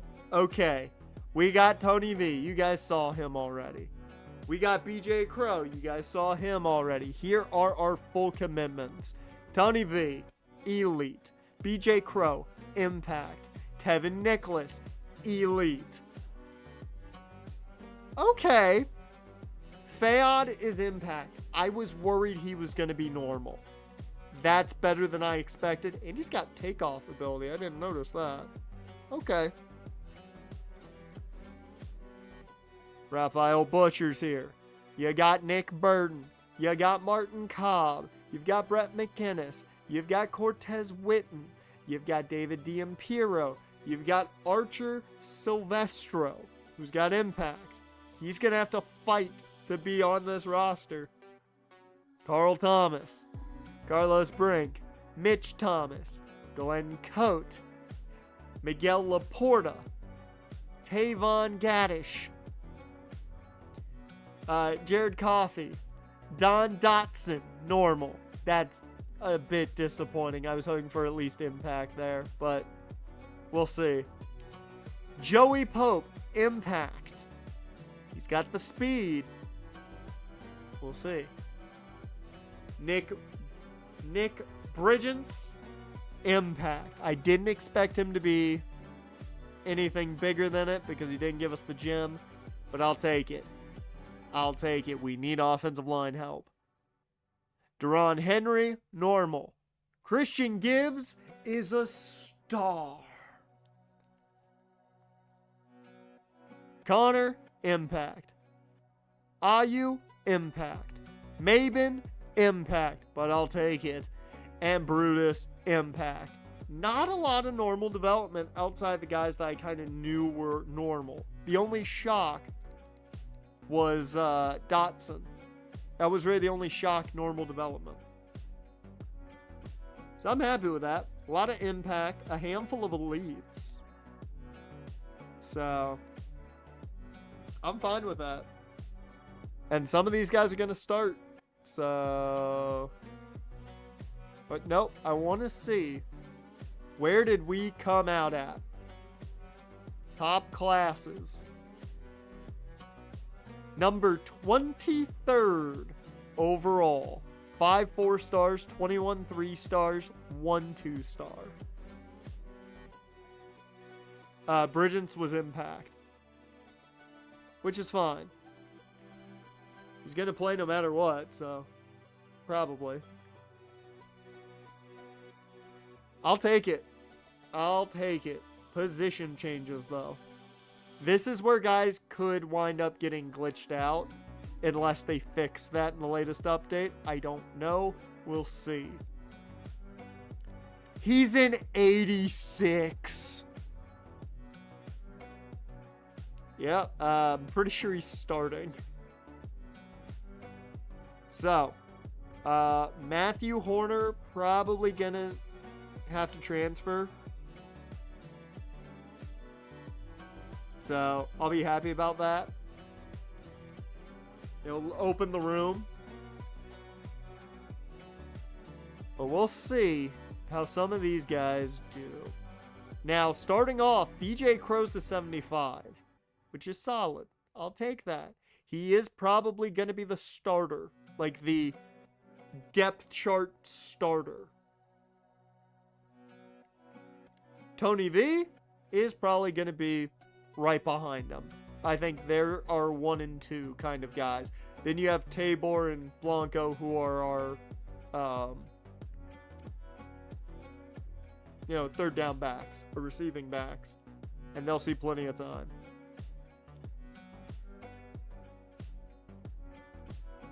A 64, really? Wow. The sad thing is you've got 97 speed. I didn't even notice. Hot damn. Some of these guys are going to have to play. That number may have to change, Nicholas. You have not been gifted the 0. That number may have to change, sir. We have a lot of guys wearing 5 right now. That's going to change. Tight end. This is your tight end room right now. And this is what your tight end room is going to look like. Roosevelt Lamar, Gio Sun, Carlos Brink, Taj Maven. There's your tight end room. Well, actually, I should say there's going to be a bit more here in a second. Left tackle, Eric Antonio, Landon McPherson. Okay. Choi May start.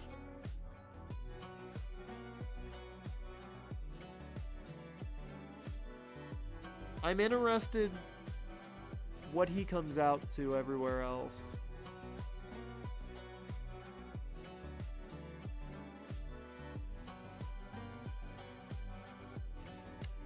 I do think the left tackle might be where he starts. Because of his finesse blocking, putting him on the outside, I think, fits. So I'm going to move him to left tackle right now. I hope he doesn't get glitched. But right now, that is going to be his top spot. Because at right tackle, we do have Javon Hamilton.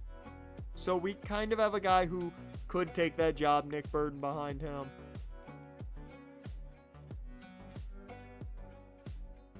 I forgot about Chad. We do have Chad at right guard. So our guard spots are kind of set. The interior is good.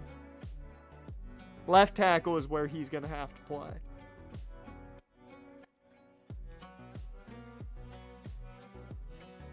No, he's lower. He's 1 overall lower. I think it fits his skill set better, but he is 1 overall lower. Ben McMillan is going to probably start here. However, Eric Simons might take a big enough step because, remember, elite dev trait on Eric Simons. Or I'm sorry, Simmons. We'll see who starts here. This is a room that is very intriguing. These 3 all have an argument to start. Defensive tackle, it's going to be Gash probably starting this year. And then Costanzo and the others will fight for a spot as a, rush defensive tackle. Benji Duke might get some pass rushing opportunities. The middle linebacking room is cluttered, though I'd expect Burns and Yeatman to possibly transfer, aka we cut them because it makes sense. And Henry is definitely going to be bottom of the depth chart more than likely, because Stout should take a big jump. I am going to move Brutus to the left side.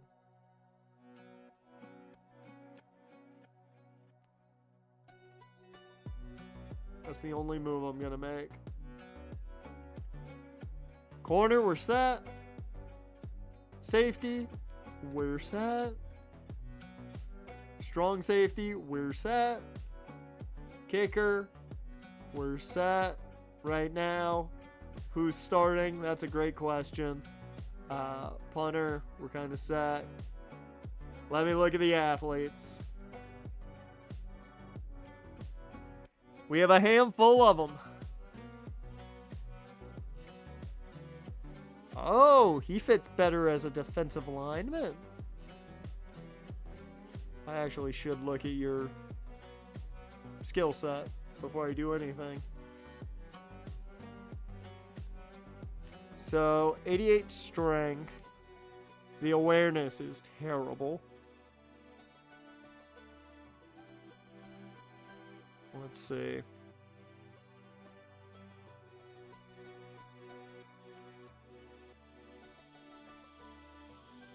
Oh yeah, no, I'm going to play you on the D-line because you can at least tackle and do something. You have 81 finesse moves.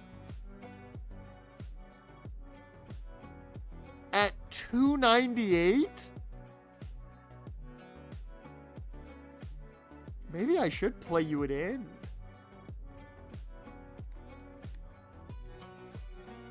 Like, I was going to go defensive tackle. Yeah, I'm just going to put you at tackle just because the depth is needed there and you can rush tackle. So, okay. Did not expect that. He's not that agile either. That's the weird part. So, Pope is probably going to play quarterback more than likely. I wouldn't expect that to change.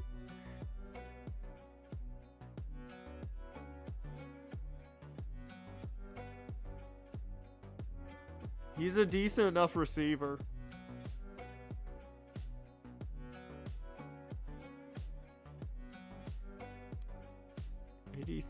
Break sack.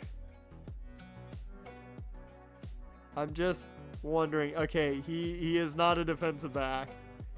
I was wondering if we were going to see a bit of Travis Hunter here in Joey Pope. But I think he's probably going quarterback. Yeah. Yeah.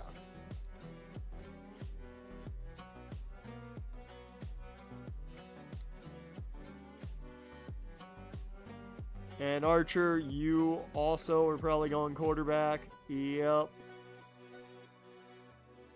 Especially at 6 foot. I'm not feeling good there. We've got a couple of short guys at wideout already. Don't need many more. So, Don Dotson. 93 speed. Big thing for him is 78 catch, 76 catch in traffic. Where are your other skill sets? Does have 91 jumping, 79 release. Okay. 75, man. I definitely don't think you're Travis Hunter. But, yeah. I'm going to play him at wideout. I think that's where he fits the best. I'm saving the 2 projected tight ends for last. Given tight end is an interesting room for us right now. Holy shit. Okay, time out, Carl. Time out. 90 strength. Now, where are these, Okay, no, I'm gonna get play action off the screen before. Okay. So here's all the important stats. He's a decent enough offensive lineman off the bat.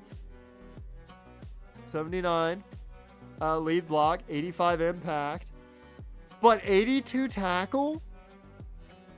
The block shed's not there, but 87 Finesse?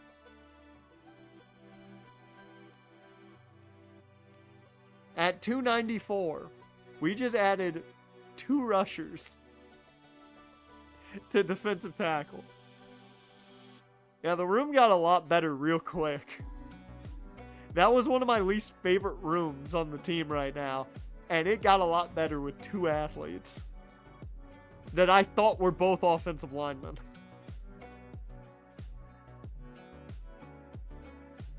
I'm sorry, what? They have you as a utility fullback? And you are only 6'1".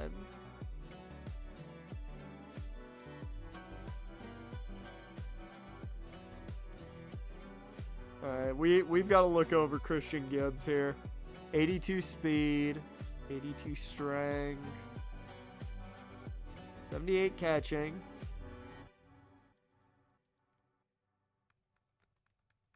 Like, I normally don't carry 2 fullbacks, so... Oh, no, you are about to just jump in the defensive backfield. Yeah, no. Yeah, you're going to be a backup safety. Yeah, you're a backup safety, Gibbs. Yep. Yep, that zone's got to get some work, but you are a tackler. Yeah, I'll put you at strong, I guess.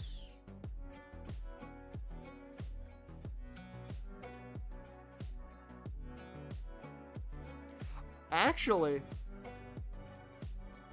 he's undersized, but he can't cover extremely well. I'm going to put him at linebacker.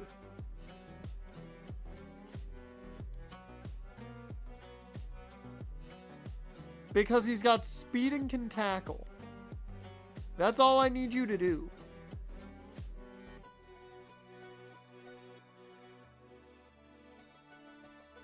You were believed to have been a tight end, sir. Not a safety. I thought you were a tight end. 74 speed. You're not playing safety with that little of speed.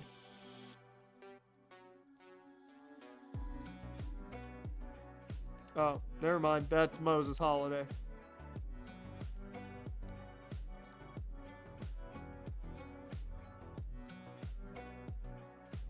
Well, his normal overall is just as an athlete. It's not at a position. He's better at a lot of positions. Where's your... So, 87 speed. Okay, you might play in the defense backfield. 74 catching. 76 spec. I need to see the coverage skills. Yeah, no, you're not playing safety. Not one bit. You're not as good of a tackler as Gibbs. You can hit. You're not as good of a tackler. Yeah, you're going to play tight end. You're going to play tight end. It may not be your best spot, but you are going to play tight end. So that is it. We added 2 quarterbacks with Archer and Joey. Numbers will change. We've added a couple running backs. We've got a handful of new receivers, and all of which are very much up in the air of who's starting and who is not. We added some tight ends. Got a new left tackle. I at least have 3 guys at each spot now, which makes me happy. So, I can live with that. You are a pass protector, first and foremost. I'm going to move you to left tackle. It fits better to have a pass protector on the left side.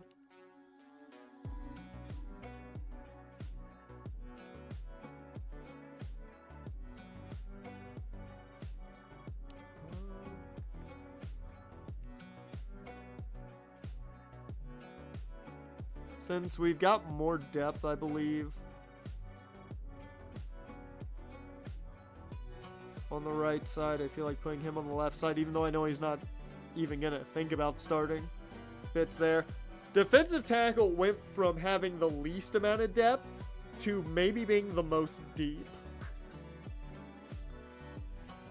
Because, like, Cobb was going to probably have to be in the starting 3, possibly. Depending on how Aries Cherry develops, Carl Thomas might be, like, with the top 3 defensive tackles.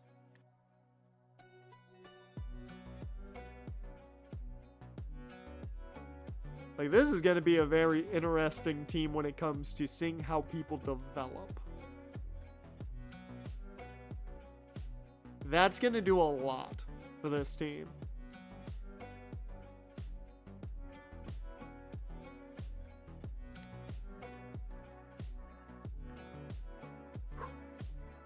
Okay.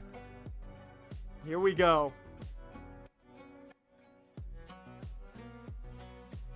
This is it. The final week we need to get to. Some good leveling up there. Trading results.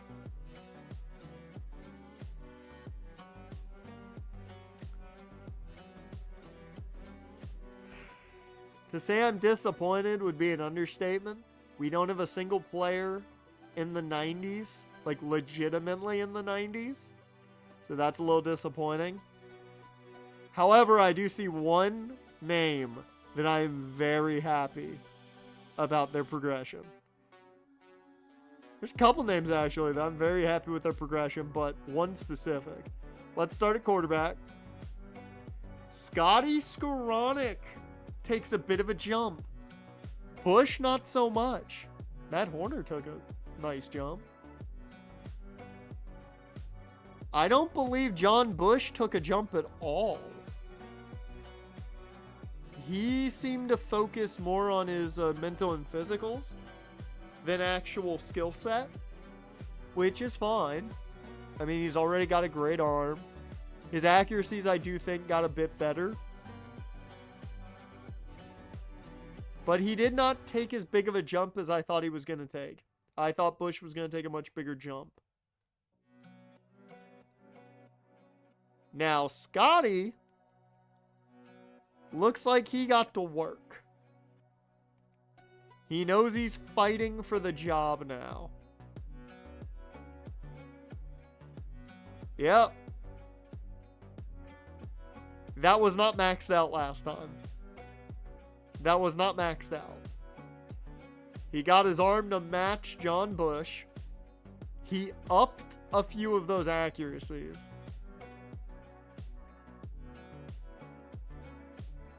I definitely think we have a quarterback competition.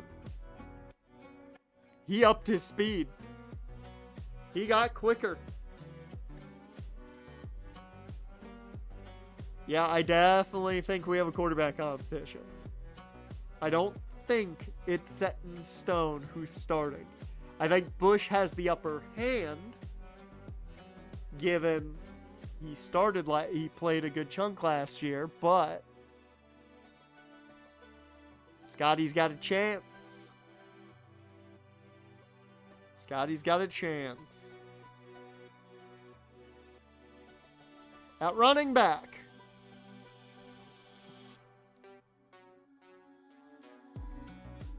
oh, he took a jump. He took a jump.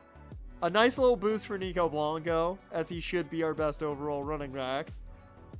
But Ty Tabor, he's a true sophomore, was not redshirted, and he took a pretty nice jump in overall. He got, I want to say he got a bit faster. His quickness may have already been maxed, but ball carrier vision. The agility's a bit better. That catching is a tad bit better. And I'm pretty sure he got his route running a bit better. He did get better, though. He definitely took a bit of a jump. Because I believe he was a 71, maybe a 70. So You definitely saw him take a jump. Also, give it to Fehoko. He took a jump. He knows he's got to fight for a starting job or for a job this year, but he's maxed out. This is what he is. And that's the issue.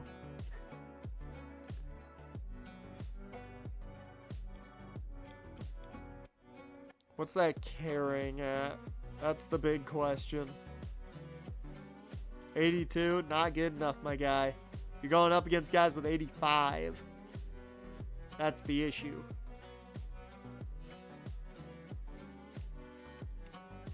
But BJ Crow, I still think's the starter. A nice little boost for Camarillo as well, but I think BJ Crow and Tony V are probably the starters. Fehoko would be a primary backup to either one of them. We have a very interesting running back room.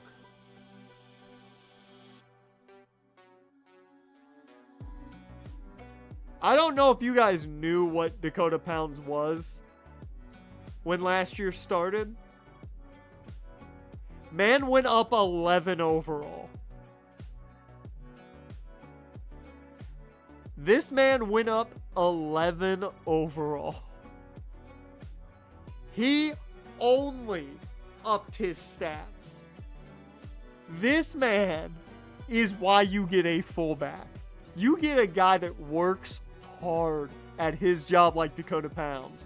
This is what you want in a fullback. This man worked that blocking. He got his lead block to 94. His carrying's not great, but hell, he'll still carry the rock on short yardage. Up in the strength a bit. Dakota Pounds is like, I'm putting that work in, and he did. I do know his blocking was not maxed out last year, because his lead block was not 94.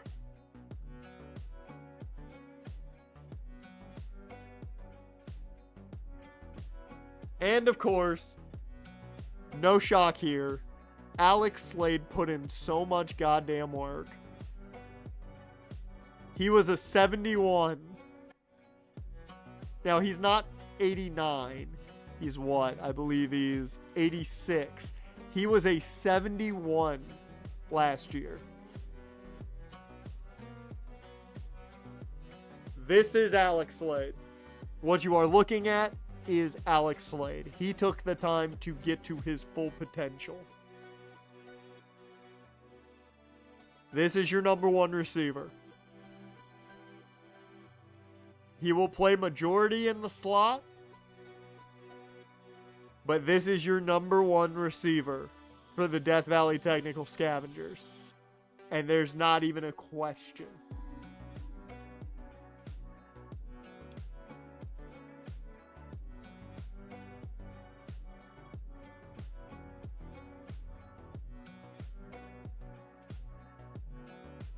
Okay. Zubnar put in a bit of work. I believe he was in the 60s, about 65, somewhere in that range. But this is kind of what he is. That kind of sucks. This is what he is. We're not getting better than this.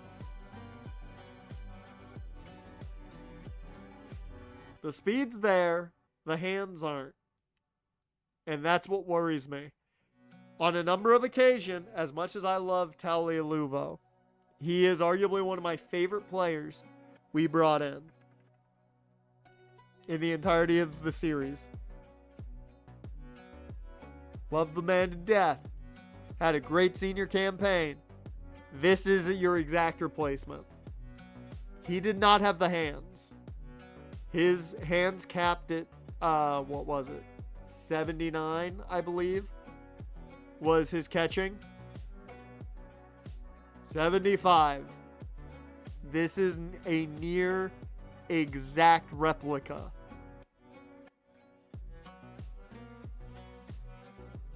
I don't think he can jump. No, he's got the hops too. So this is your replacement for Talia. Let's hope he can kind of play like he did last year. Because Talia played above his skill set. He's going to have to do the same thing. Enrique Charles, not the biggest increase, but he's capped. We're just going to have to hope he plays better than his overall says he is. That's the key to a lot of these guys right now. Is they're going to have to outplay the game. Oh, Luvo, in my opinion, played so much better than his skill set let him play. That's what I love about certain players. If I believe in a player, no matter what their skill set is, I'll sit there and easily play him. And that is what Luva was.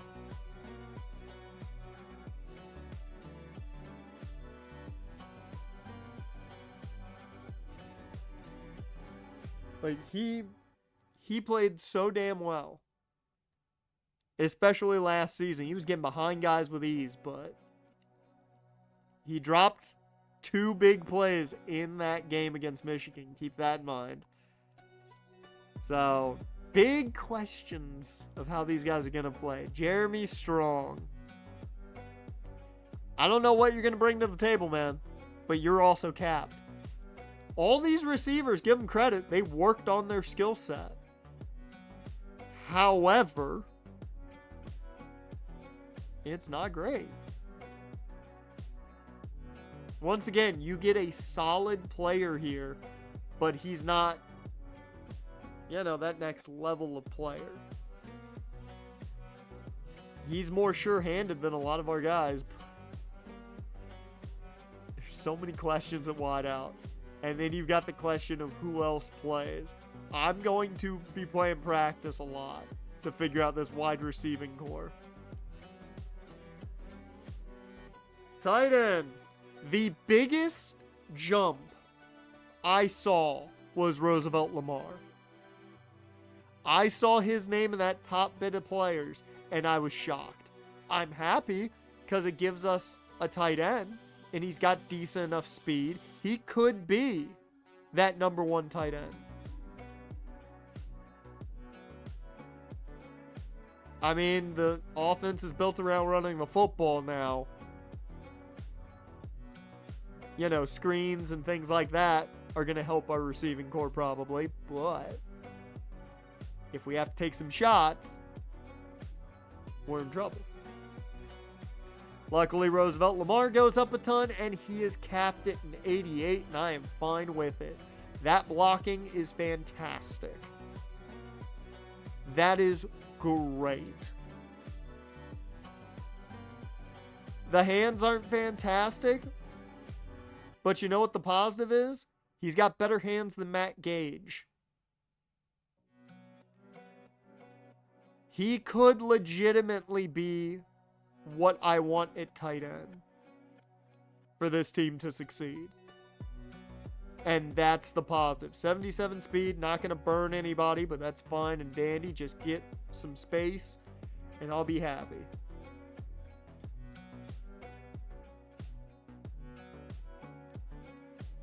I am very happy with Roosevelt Lamar's boost in the offseason.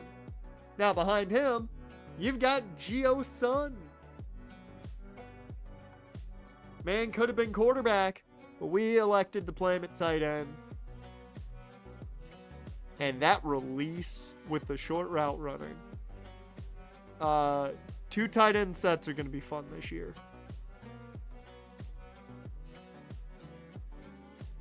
Hell, I may be subbing him in for plays.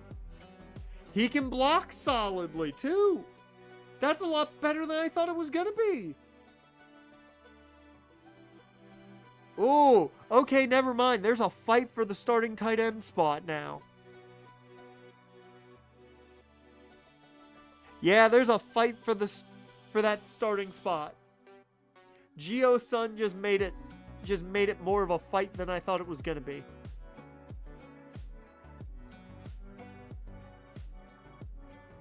I did not think there was going to be a fight for the starting tight end spot, but there is. Okay, I'm excited about that.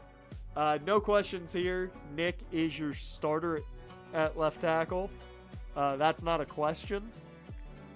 Landon McPherson took a little bit of a jump. Not a big one, but a little bit. Eric Antonio did not take nearly as big of a jump as I wanted. So I will say I'm disappointed there. But it is very obvious he's going to start. The pass block worries me. However, pass block finesse is a 95, and that's what you deal with a lot. So, if he starts having problems, I will bring in Landon McPherson, but that 81 awareness should help plenty too.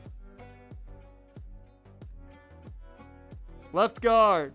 Moses Holiday stayed the same. He didn't really up much. I think he worked mainly on his physicals and mentals. He does have a play action shielded gold now, and I kind of wish he worked on his skill set a bit. Really could have used that extra awareness, buddy. Just don't hold as much. That's all I hope for you. Don't hold as much, man. Just don't. Just don't. Oh. Choi took a nice jump as well, so we have some good depth at guard. Albert Puzzles didn't take a big jump, but really the only guy who took a jump was John Trey Wiley. That was it. And right now, there's no reason not to start Puzzles. So,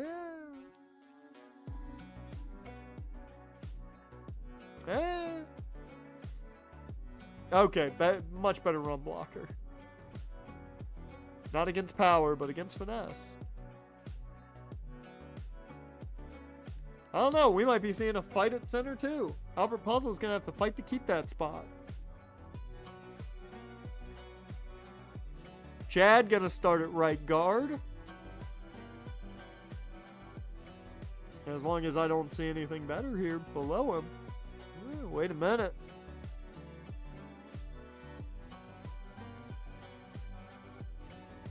Okay, the lead block's going to win it for him. That's a guarantee. So once again, you got the job until you don't right now. That's the situation with a lot of our offensive line. And I will say the positive. We have a lot more 80s than I thought we were going to have.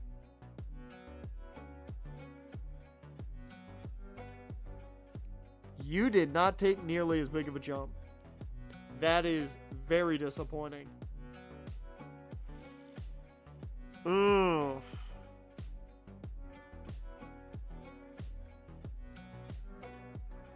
Yeah, I'm not going to lie. If it wasn't for the fact that Shakir Morrison just doesn't have the skill set right now, I would probably start Morrison.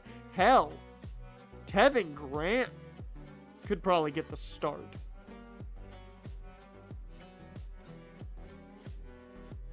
Yeah, I'm not gonna lie. I might start Tevin Grant.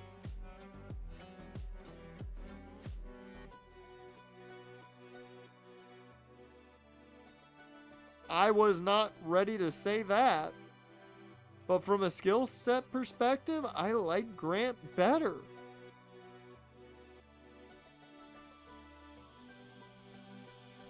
So right tackle is a giant question mark. Okay, there's a lot more positions than I thought we were going to have fights over. McMillan and Ferrier lead the way. But it's a three-man rotation here. Any one of these guys, I think, could start and be fine. Dear Lord, 86 finesse. Well, I think Ferrier might be our pass rusher on the opposing side of Shell. That job is up for grabs now. And this is a position that's not as much of a fight. I think Ben McMillan starts in base sets because he's just got the best block shed. But I think the other pass rushing spot might go to Farrier. That's exactly what I expected to happen. It's a three-way fight for the start. It is a three-way battle to see who starts on that side. And that's exactly what I wanted to see. Well, Rico, you may be the odd man out right now, but we'll see how you play. Yep, I like all of these guys right now in that spot. Yeah, defensive end is our least problematic area. Defensive tackle. That's a hell of a jump from Aries Cherry. He went from 59 to 69. Nice. That's a hell of a jump. Gash didn't take much of a jump. That's a bit disappointing. And Costanzo took a pretty good jump. But Gash is going to be starting. I really wish you had worked on your run stopping, man. That was the one thing I really badly wanted you to work on. We'll see as the season goes on if he can upgrade that run stopping. Because he's got to get better at that. That's going to be the thing that'll get him benched, is if he can't stop the run. Costanzo, on the other side of things,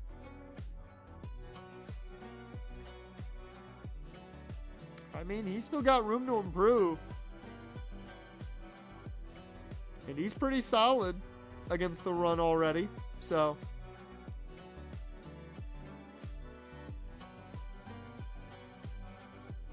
we'll see what happens here. This is an interesting spot, more so just because no one does like that key thing that I want in the middle of this defense. No one does it well enough yet.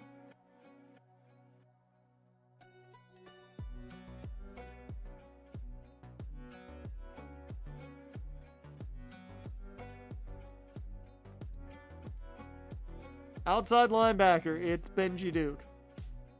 And a bunch of freshmen. So, you know, he's the veteran in the room.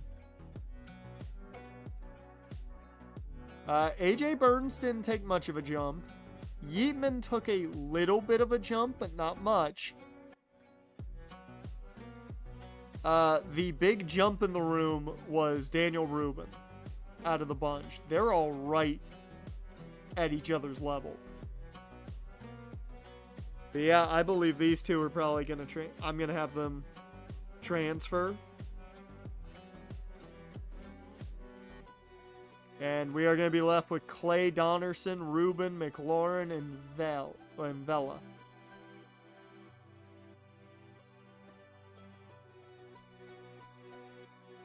I've got to say, I'm a bit disappointed, Earl. I thought you were going to take a massive leap, and you did not. He worked on his physicals, and maybe that fan favorite, because he's got it platinum.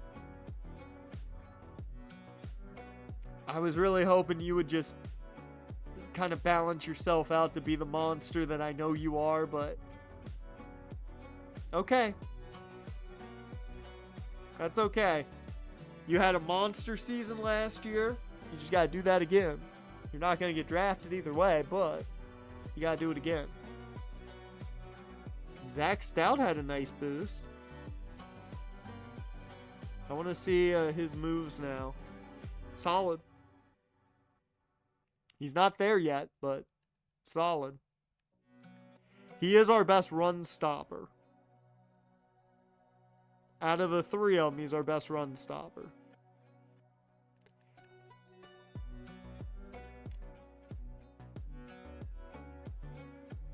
And Quinn didn't go up at all. I think Stout might get the backup role. Okay. Here it is. Corner. Manu Coffey took a slight jump. The big thing is, how'd he do getting that coverage skill up?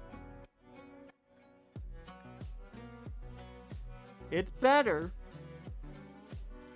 And that's better. He is much more balanced now than he was. I'll take it.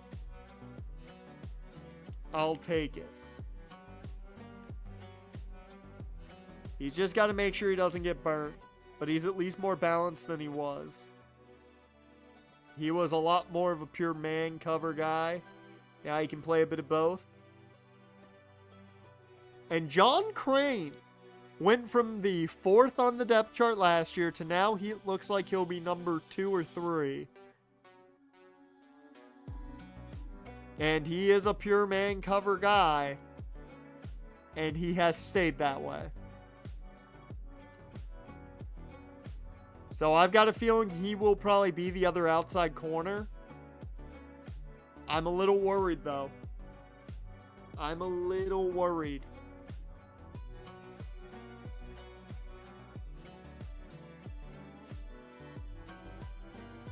Now, what about Jaden Anthony? He's maxed out his man coverage. He's almost maxed out his hands. If that ball comes his way, he should be catching it. 90 catching. This dude could play wideout if we want him to. That zone coverage is better, but it's not where I want it yet. It is not where I want it yet. And that's what worries me.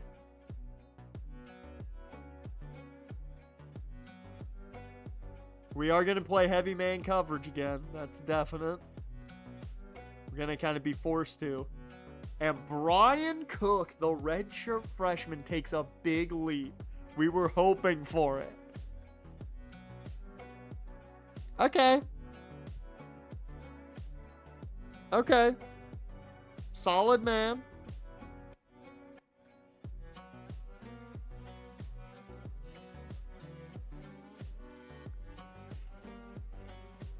I was really hoping the zone would be a little bit better than that already, but you know what? We'll live with it. We'll live with it. Once again, we're going to be playing heavy man coverage, and when you're out there, that's kind of what it's going to be. Jaron Reed re-signs with Seattle on a 3-year, $25 million deal. That's a nice deal for him.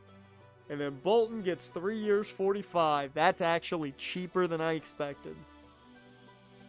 I'm not going to lie. I thought he would have seen more. Linebacker is a cheaper position, but I really thought he was going to make more money. Good for Nick Bolton, though. I think he's one of the best players in the league, so...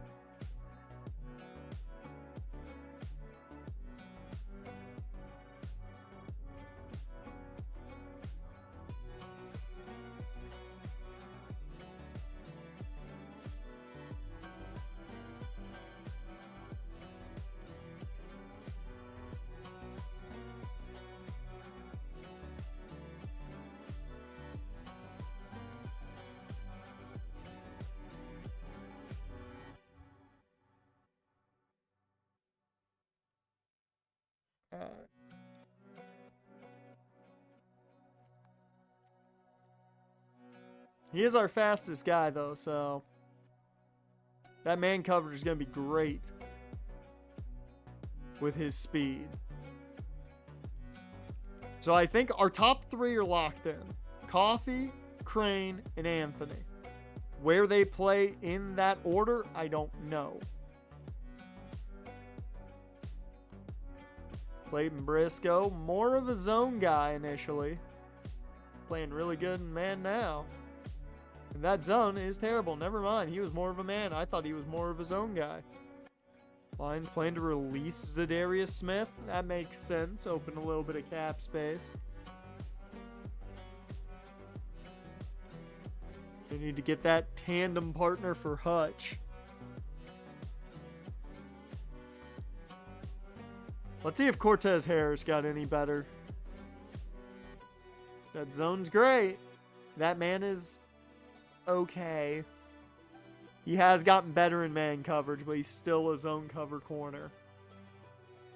He doesn't fit our scheme as much anymore. And then Devontae Slay.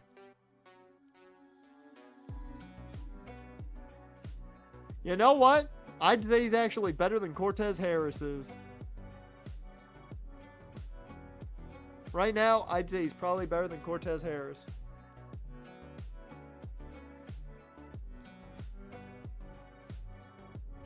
I feel better about the cornerback room than I did before the stream. I'll say that much. Does that mean I feel good about it? No. But I feel better about it.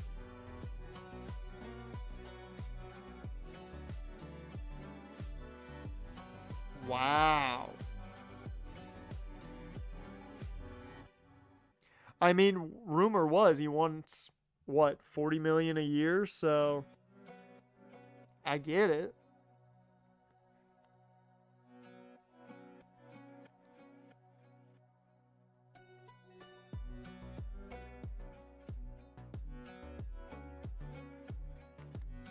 I mean, it's a solid bridge quarterback. He's a very solid bridge guy. 1 to 2 years, he can start and hold things down. So, okay, Keelan Holbrook. Maybe my favorite story of a guy that I did not think was going to turn into anything. The fact that you can still get better is crazy, Keelan. You got great zone coverage skills. Your hands are very solid, but you can't drop the easy ones this time. Stop it. He's still not a great tackler. He should have worked on that run support.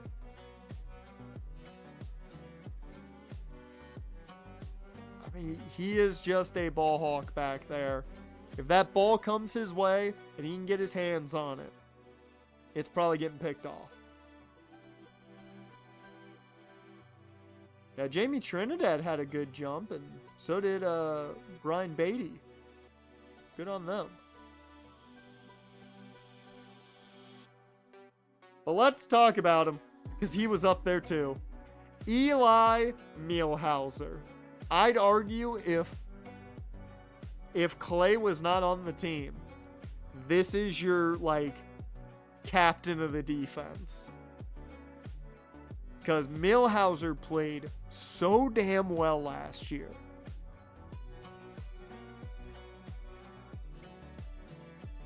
And his coverage got better by a mile. Holy shit.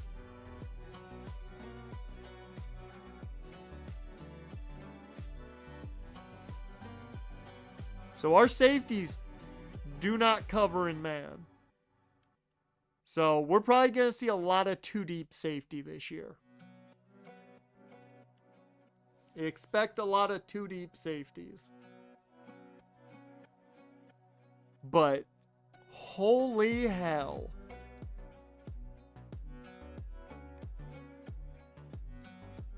I'm expecting some picks out of Mielhauser this year. Lacey takes a nice jump. Henson takes a nice jump. Okay, Feeney. I need to know one thing. It's still at 74. I don't trust you. I just don't trust you. You have to earn the kicking job.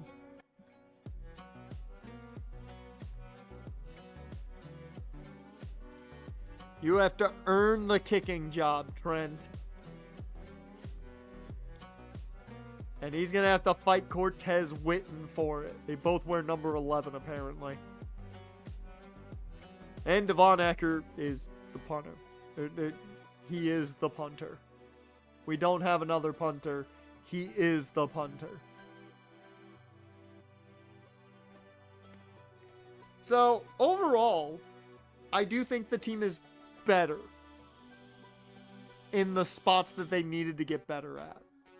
I'm just intrigued to see how we play in the spots that we lost guys, specifically wide receiver. That is going to be where all the questions are answered. So, let's encourage some transfers. We have to encourage 5 guys to transfer. I know who 2 of them are. We're going to start there. Middle linebacker. I believe that Yeatman would more than likely leave to start. And A.J. Burns, I believe, would leave to start. We're going to find out where these guys go. We're going to find out. Another position where I think a player makes sense to, encourage the transfer.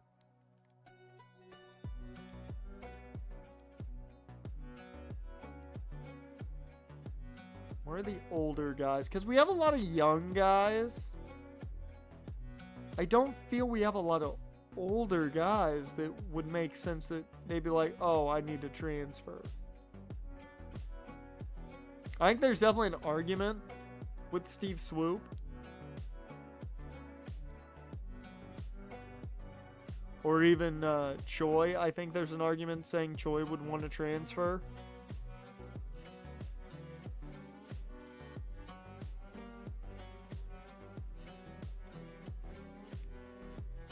I'm going to encourage Marco to transfer because there's just not room in the running back room.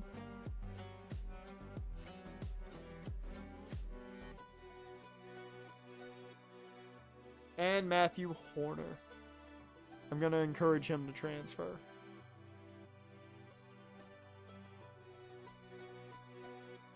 So we need to cut one more. Well, encourage a transfer. I shouldn't say cut.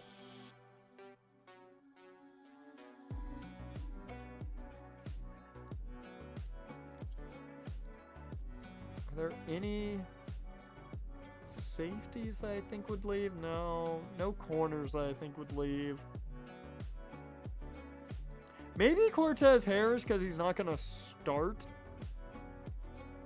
as a junior. But I don't think it would make sense for him to want to leave because he isn't that, big of a player. I do think Quentin Rudder could be a guy. Especially if, they come up to him and tell him, hey, we're going to play Zach over you, which I'm going to. I think Quentin Rudder could be a guy that leaves. So I'm going to encourage that transfer because I think that would make sense. So there we go. There are our transfers. Let's upgrade coach while we're here. Okay. What can I do here? What can I grab? Oh, I can't upgrade. Let's upgrade.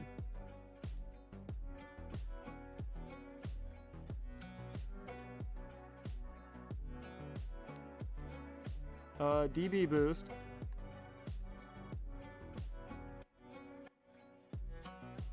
Do that.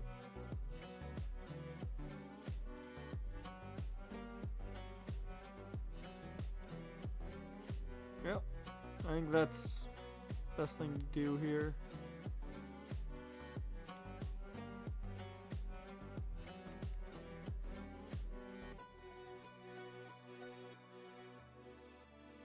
Especially given we want all the boosts we can get. There's no changes to the conferences I'm going to make. Let's move on. We'll make the schedule. We'll change some numbers. And then we're going to call the stream. I do like that you can cross-train, guys. I do think that's a cool, added benefit to going the tactician route. I still will stand by the fact that,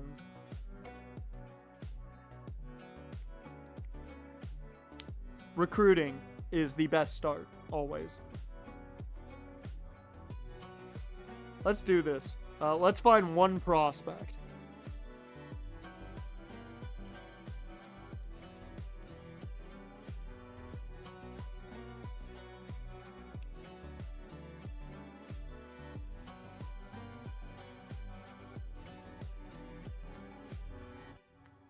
I wanted to find one prospect to look at before we got to the scheduling.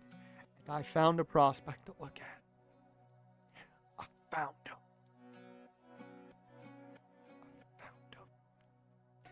Oh my god. Holy shit, there's so many guys that are 4 stars that want to come here. Unbelievable. Is this what success feels like? But more importantly, we got a 5-star. I need to know about Jalen Whitaker. That's a great name, too. That sounds like a dude that would be a great rusher.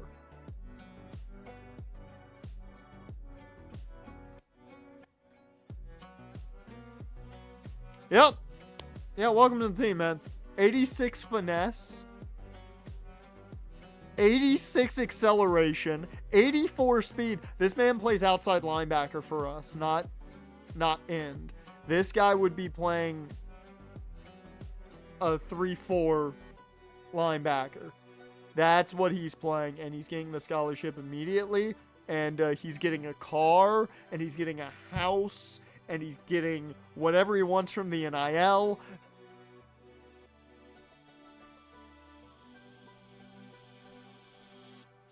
Alright, let's do this. Schedule time. Your guys' favorite part.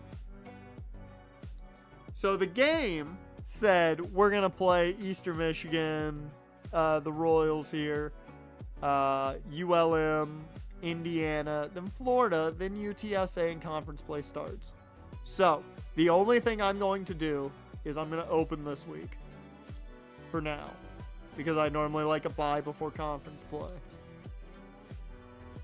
Thank God. I wanted one more game against Fresno, and we got it. I'm happy about that. Okay, those are our 6 games. We get to play Utah State this year, which is nice. We haven't played them yet. Alright.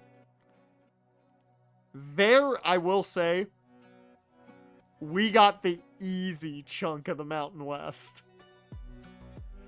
Or the Mountain West, the Pac-12. Because we got Utah State, Colorado State, Fresno State, and San Diego State. Boise's tough, because they beat us last year. And Great Lakes can be tough. It's going to be rough. Is NBA parlays 3 points away from cashing? Fuck yes. Fuck yes. I put like $4 on that. And boosted it, I think. No, never mind. I put $5 on it. And I used a bit of bonus bet on it as well that I had. Come on, chat. And it's a tight enough game? Fuck yeah.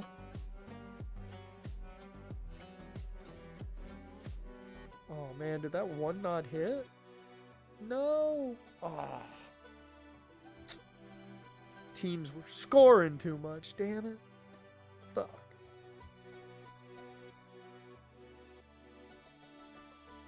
Alright.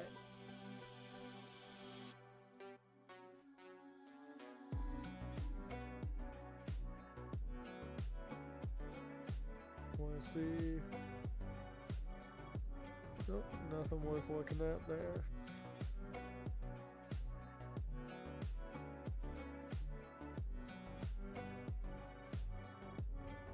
Alright, let's do this.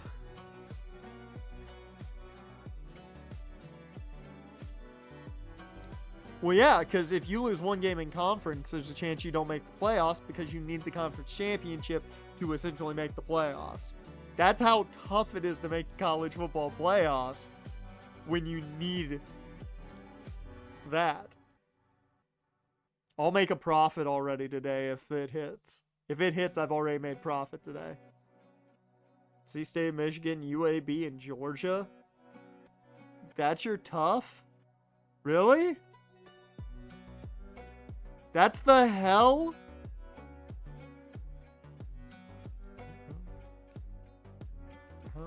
I really thought you were going to go worse. Because I don't even think you put a lot of... I think Michigan's really the only really tough one in there. Georgia's tough, but not Michigan tough. And NC State, I think, just is good in the simulation. They're not a bad team, but... Now, they might have gotten some really good upgrades.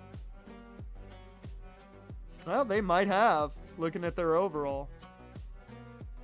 They might have upgraded really well during the season. They were not a 90 when we played them, that's definite. UAB. Where's UAB?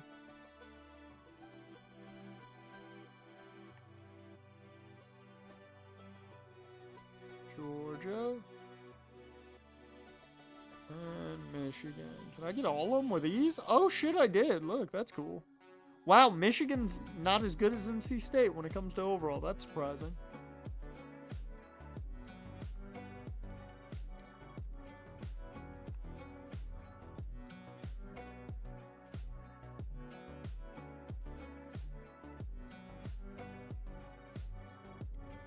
I wasn't 84?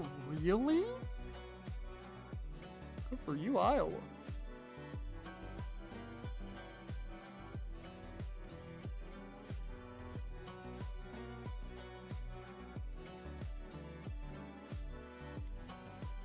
I mean, I don't think Notre Dame's really that good either.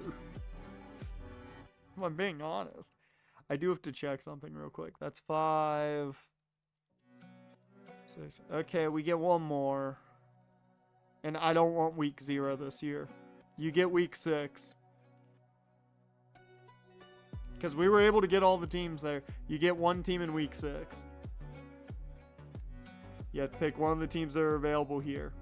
That's your limit. Notre Dame's there. They're not even ranked. Penn State's going to be tough because they're always really good. Penn State's probably the toughest team you gave me next to Michigan.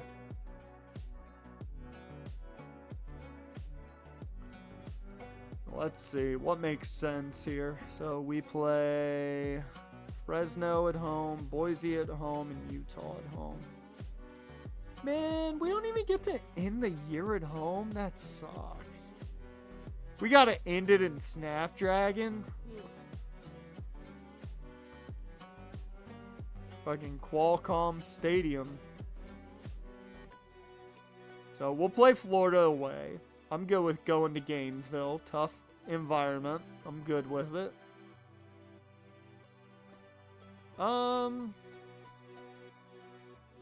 Nah, we get UAB at home. NC State on the road. Carter Finley's tough. And I think we have to play in the big house. Here you go. Here's your choices. Here's your choices. We either play in the big house or Happy Valley. Those are your choices.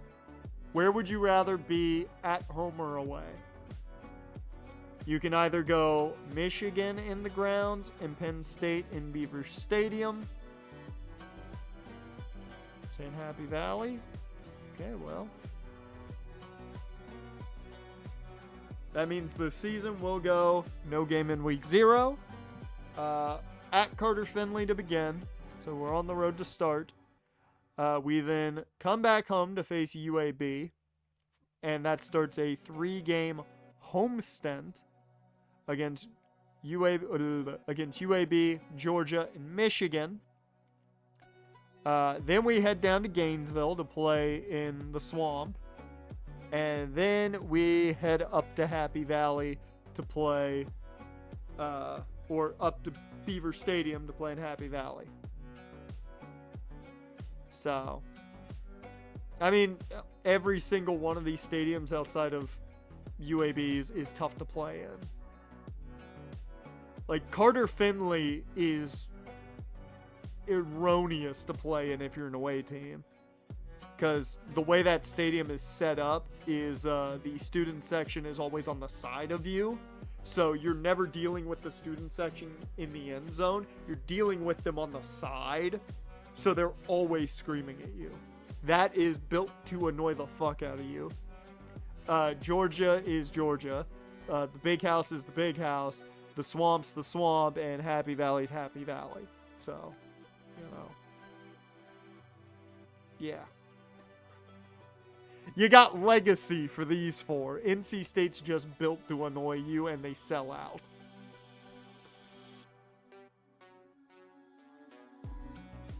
The North Carolina kids love themselves some football. I mean, I will say I'm not mad at this one bit, and the sole reason is if we lose any of these games, this schedule matters more than anything. And to be honest, if we lose 2 of these, playoffs are over. God damn. So, That's how big these first games are going to be. So I'm perfectly fine with that. Yep. Championships in Allegiant Stadium, if we get there, which... Like, the team's going to have their problems, specifically, I think, with Boise, but I think we should have a chance. I think we should have a chance. I mean, that's what you decided to do. You decided to front load it like anything. Hell, after this part of this year, you don't even need to show up to games. Fans won't even show up to games after that. Because at that point, we should just go undefeated if we beat everybody. We beat these 5. I mean, it should be, or those 6, we should be undefeated after the year's over. Although, I feel like the biggest trap game is the last game of the year because San Diego State is a giant trap. Giant. Utah State also feels like a trap game. Alright. Save. I'm going to pop back into it just to make sure.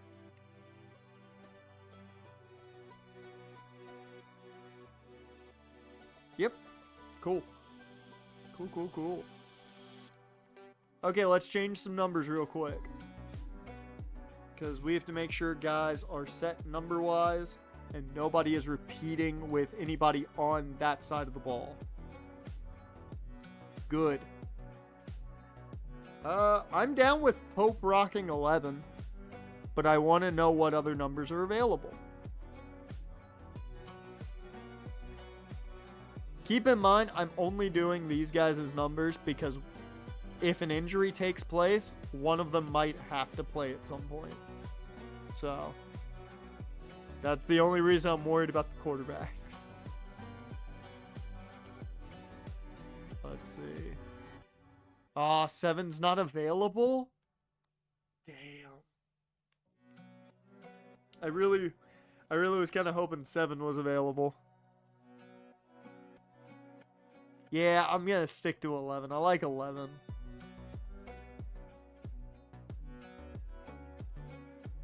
I don't mind 6 for him. I think everybody's numbers quarterback-wise is fine.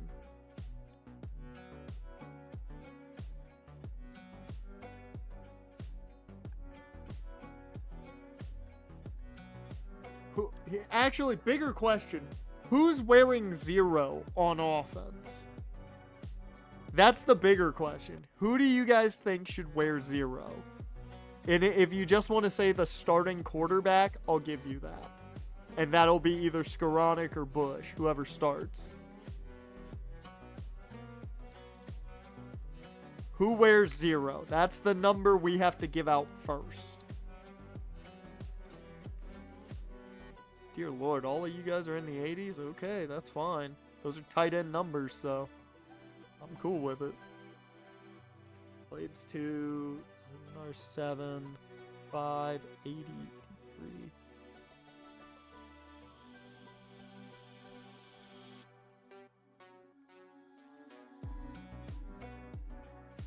Yeah, you're only 6'1". You don't need to wear a number in the 80. Number in the 80s. You can rock. I think you're gonna rock 12.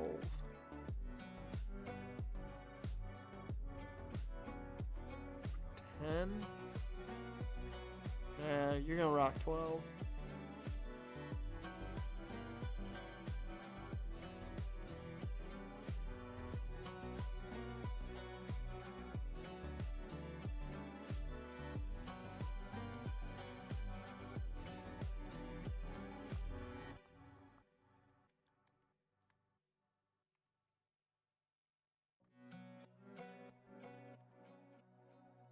Let's go.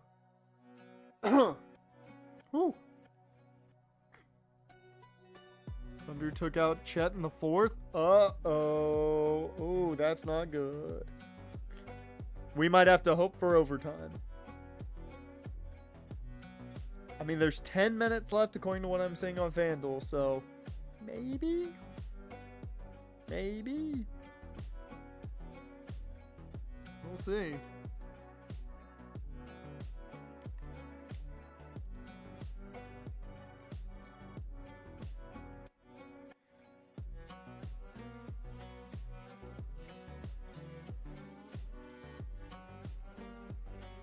I'll give you 10. Who else needs a number change?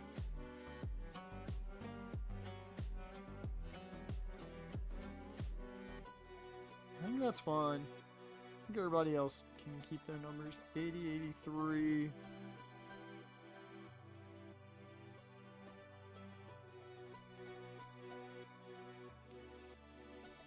I don't think any of the offensive linemen should be having the same number. I think we're fine there.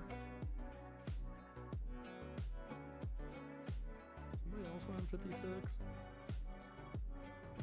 Could have sworn I saw 56 on someone else. 65 is what I saw. That explains it.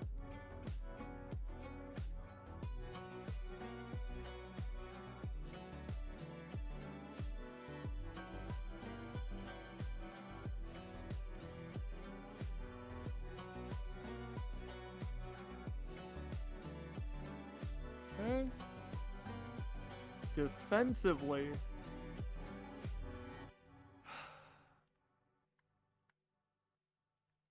I don't know. I'm not sold on 71 as a number for a dude who's about to be our legitimate, like, rusher. What is with the big dudes bringing up their shirt and playing real well? Barry Michaels did the same thing. Now, he didn't play well once I moved him to the edge, but...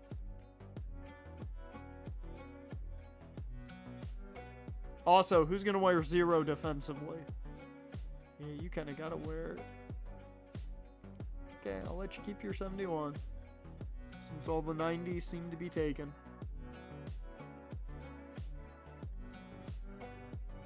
Oh, they are all taken. Well, the big boys already took the 90s.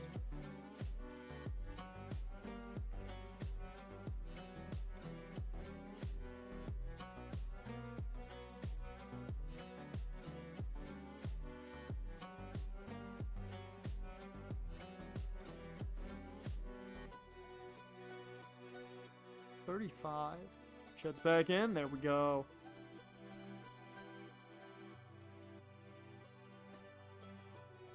Cook rocking 3.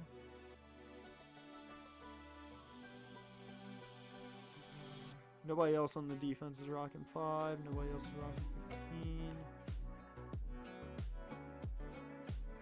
I'm not sure how I feel about all these defensive backs having numbers in the teens. I want to give you guys some different numbers.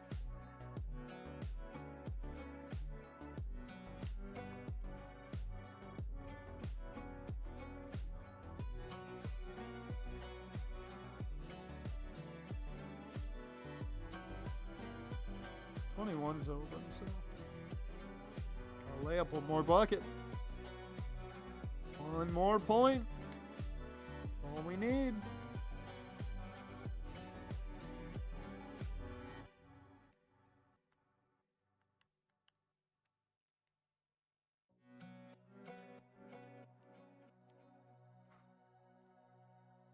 Yeah, okay. Numbers aren't that bad, actually. I thought we were going to have a lot of guys with worse off numbers.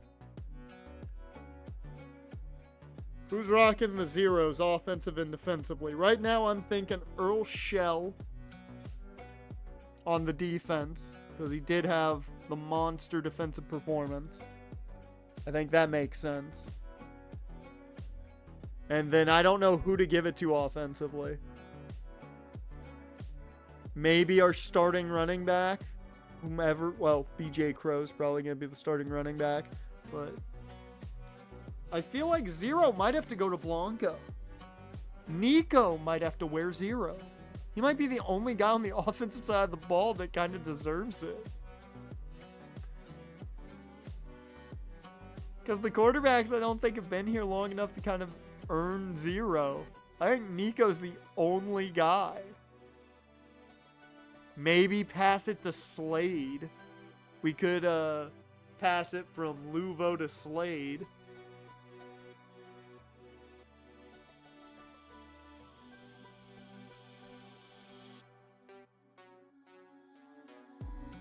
But what do you guys think? Who rocks 0?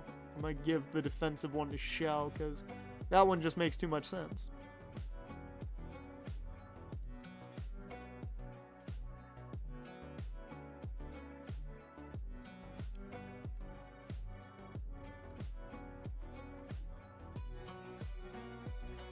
Shell rocking number 0.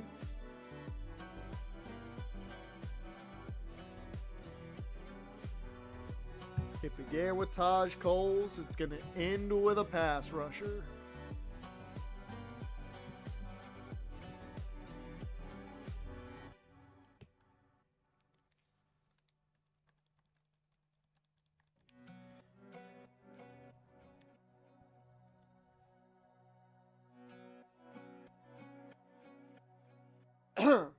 Ooh. What?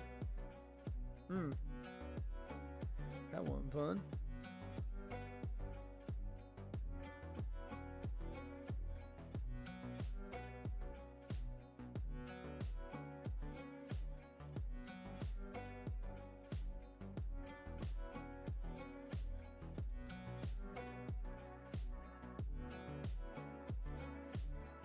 What do we think?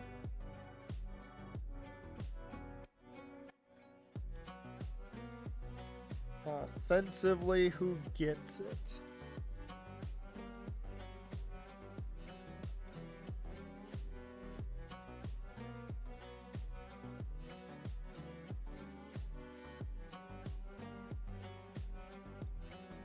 I love that I can bring up chat for Twitch if I feel like it, and the chat's fully updated.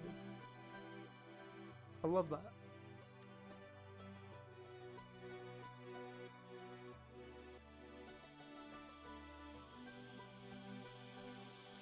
I'm not gonna lie, I think we go Slade. We pass it down in wide receiver. Because he's the leader of this room by a mile. Like with Blanco, it's gonna be a running back by committee situation. Because we've got a lot of different style of backs, things like that. It's Alex Slade and a bunch of other guys. I think he has to wear 0. He's the leader here on the offensive side of the ball now with Luvo leaving. There we go. There's our 0 right there.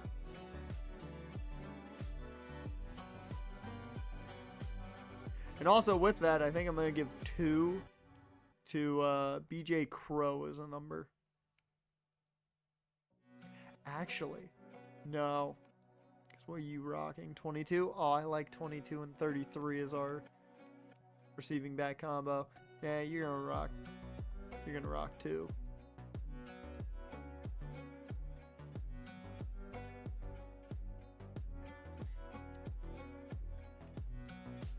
I mean, the only way we're doing another season is just for fun.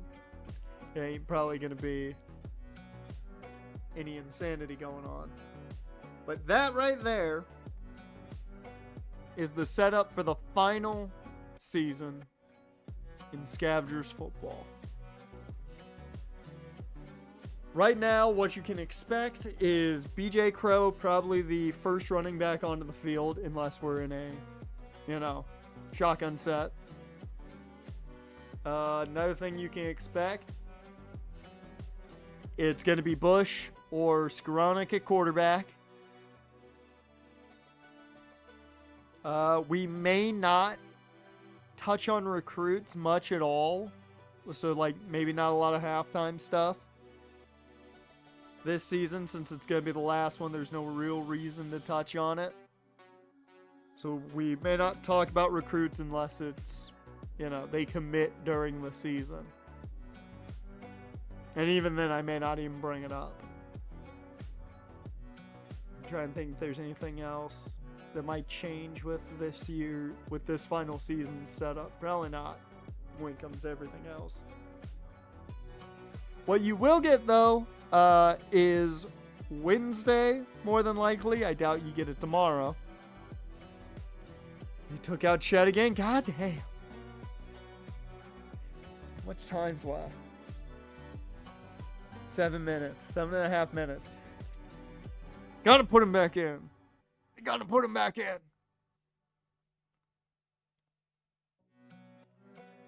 But Wednesday, you'll probably see the Season 5 Marathon go up on the channel.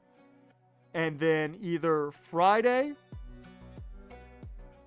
or next Monday, you will get the start of Season 6. I'm going to try and push these videos out a bit quicker. So possibly this week, I'm going to get a shit ton.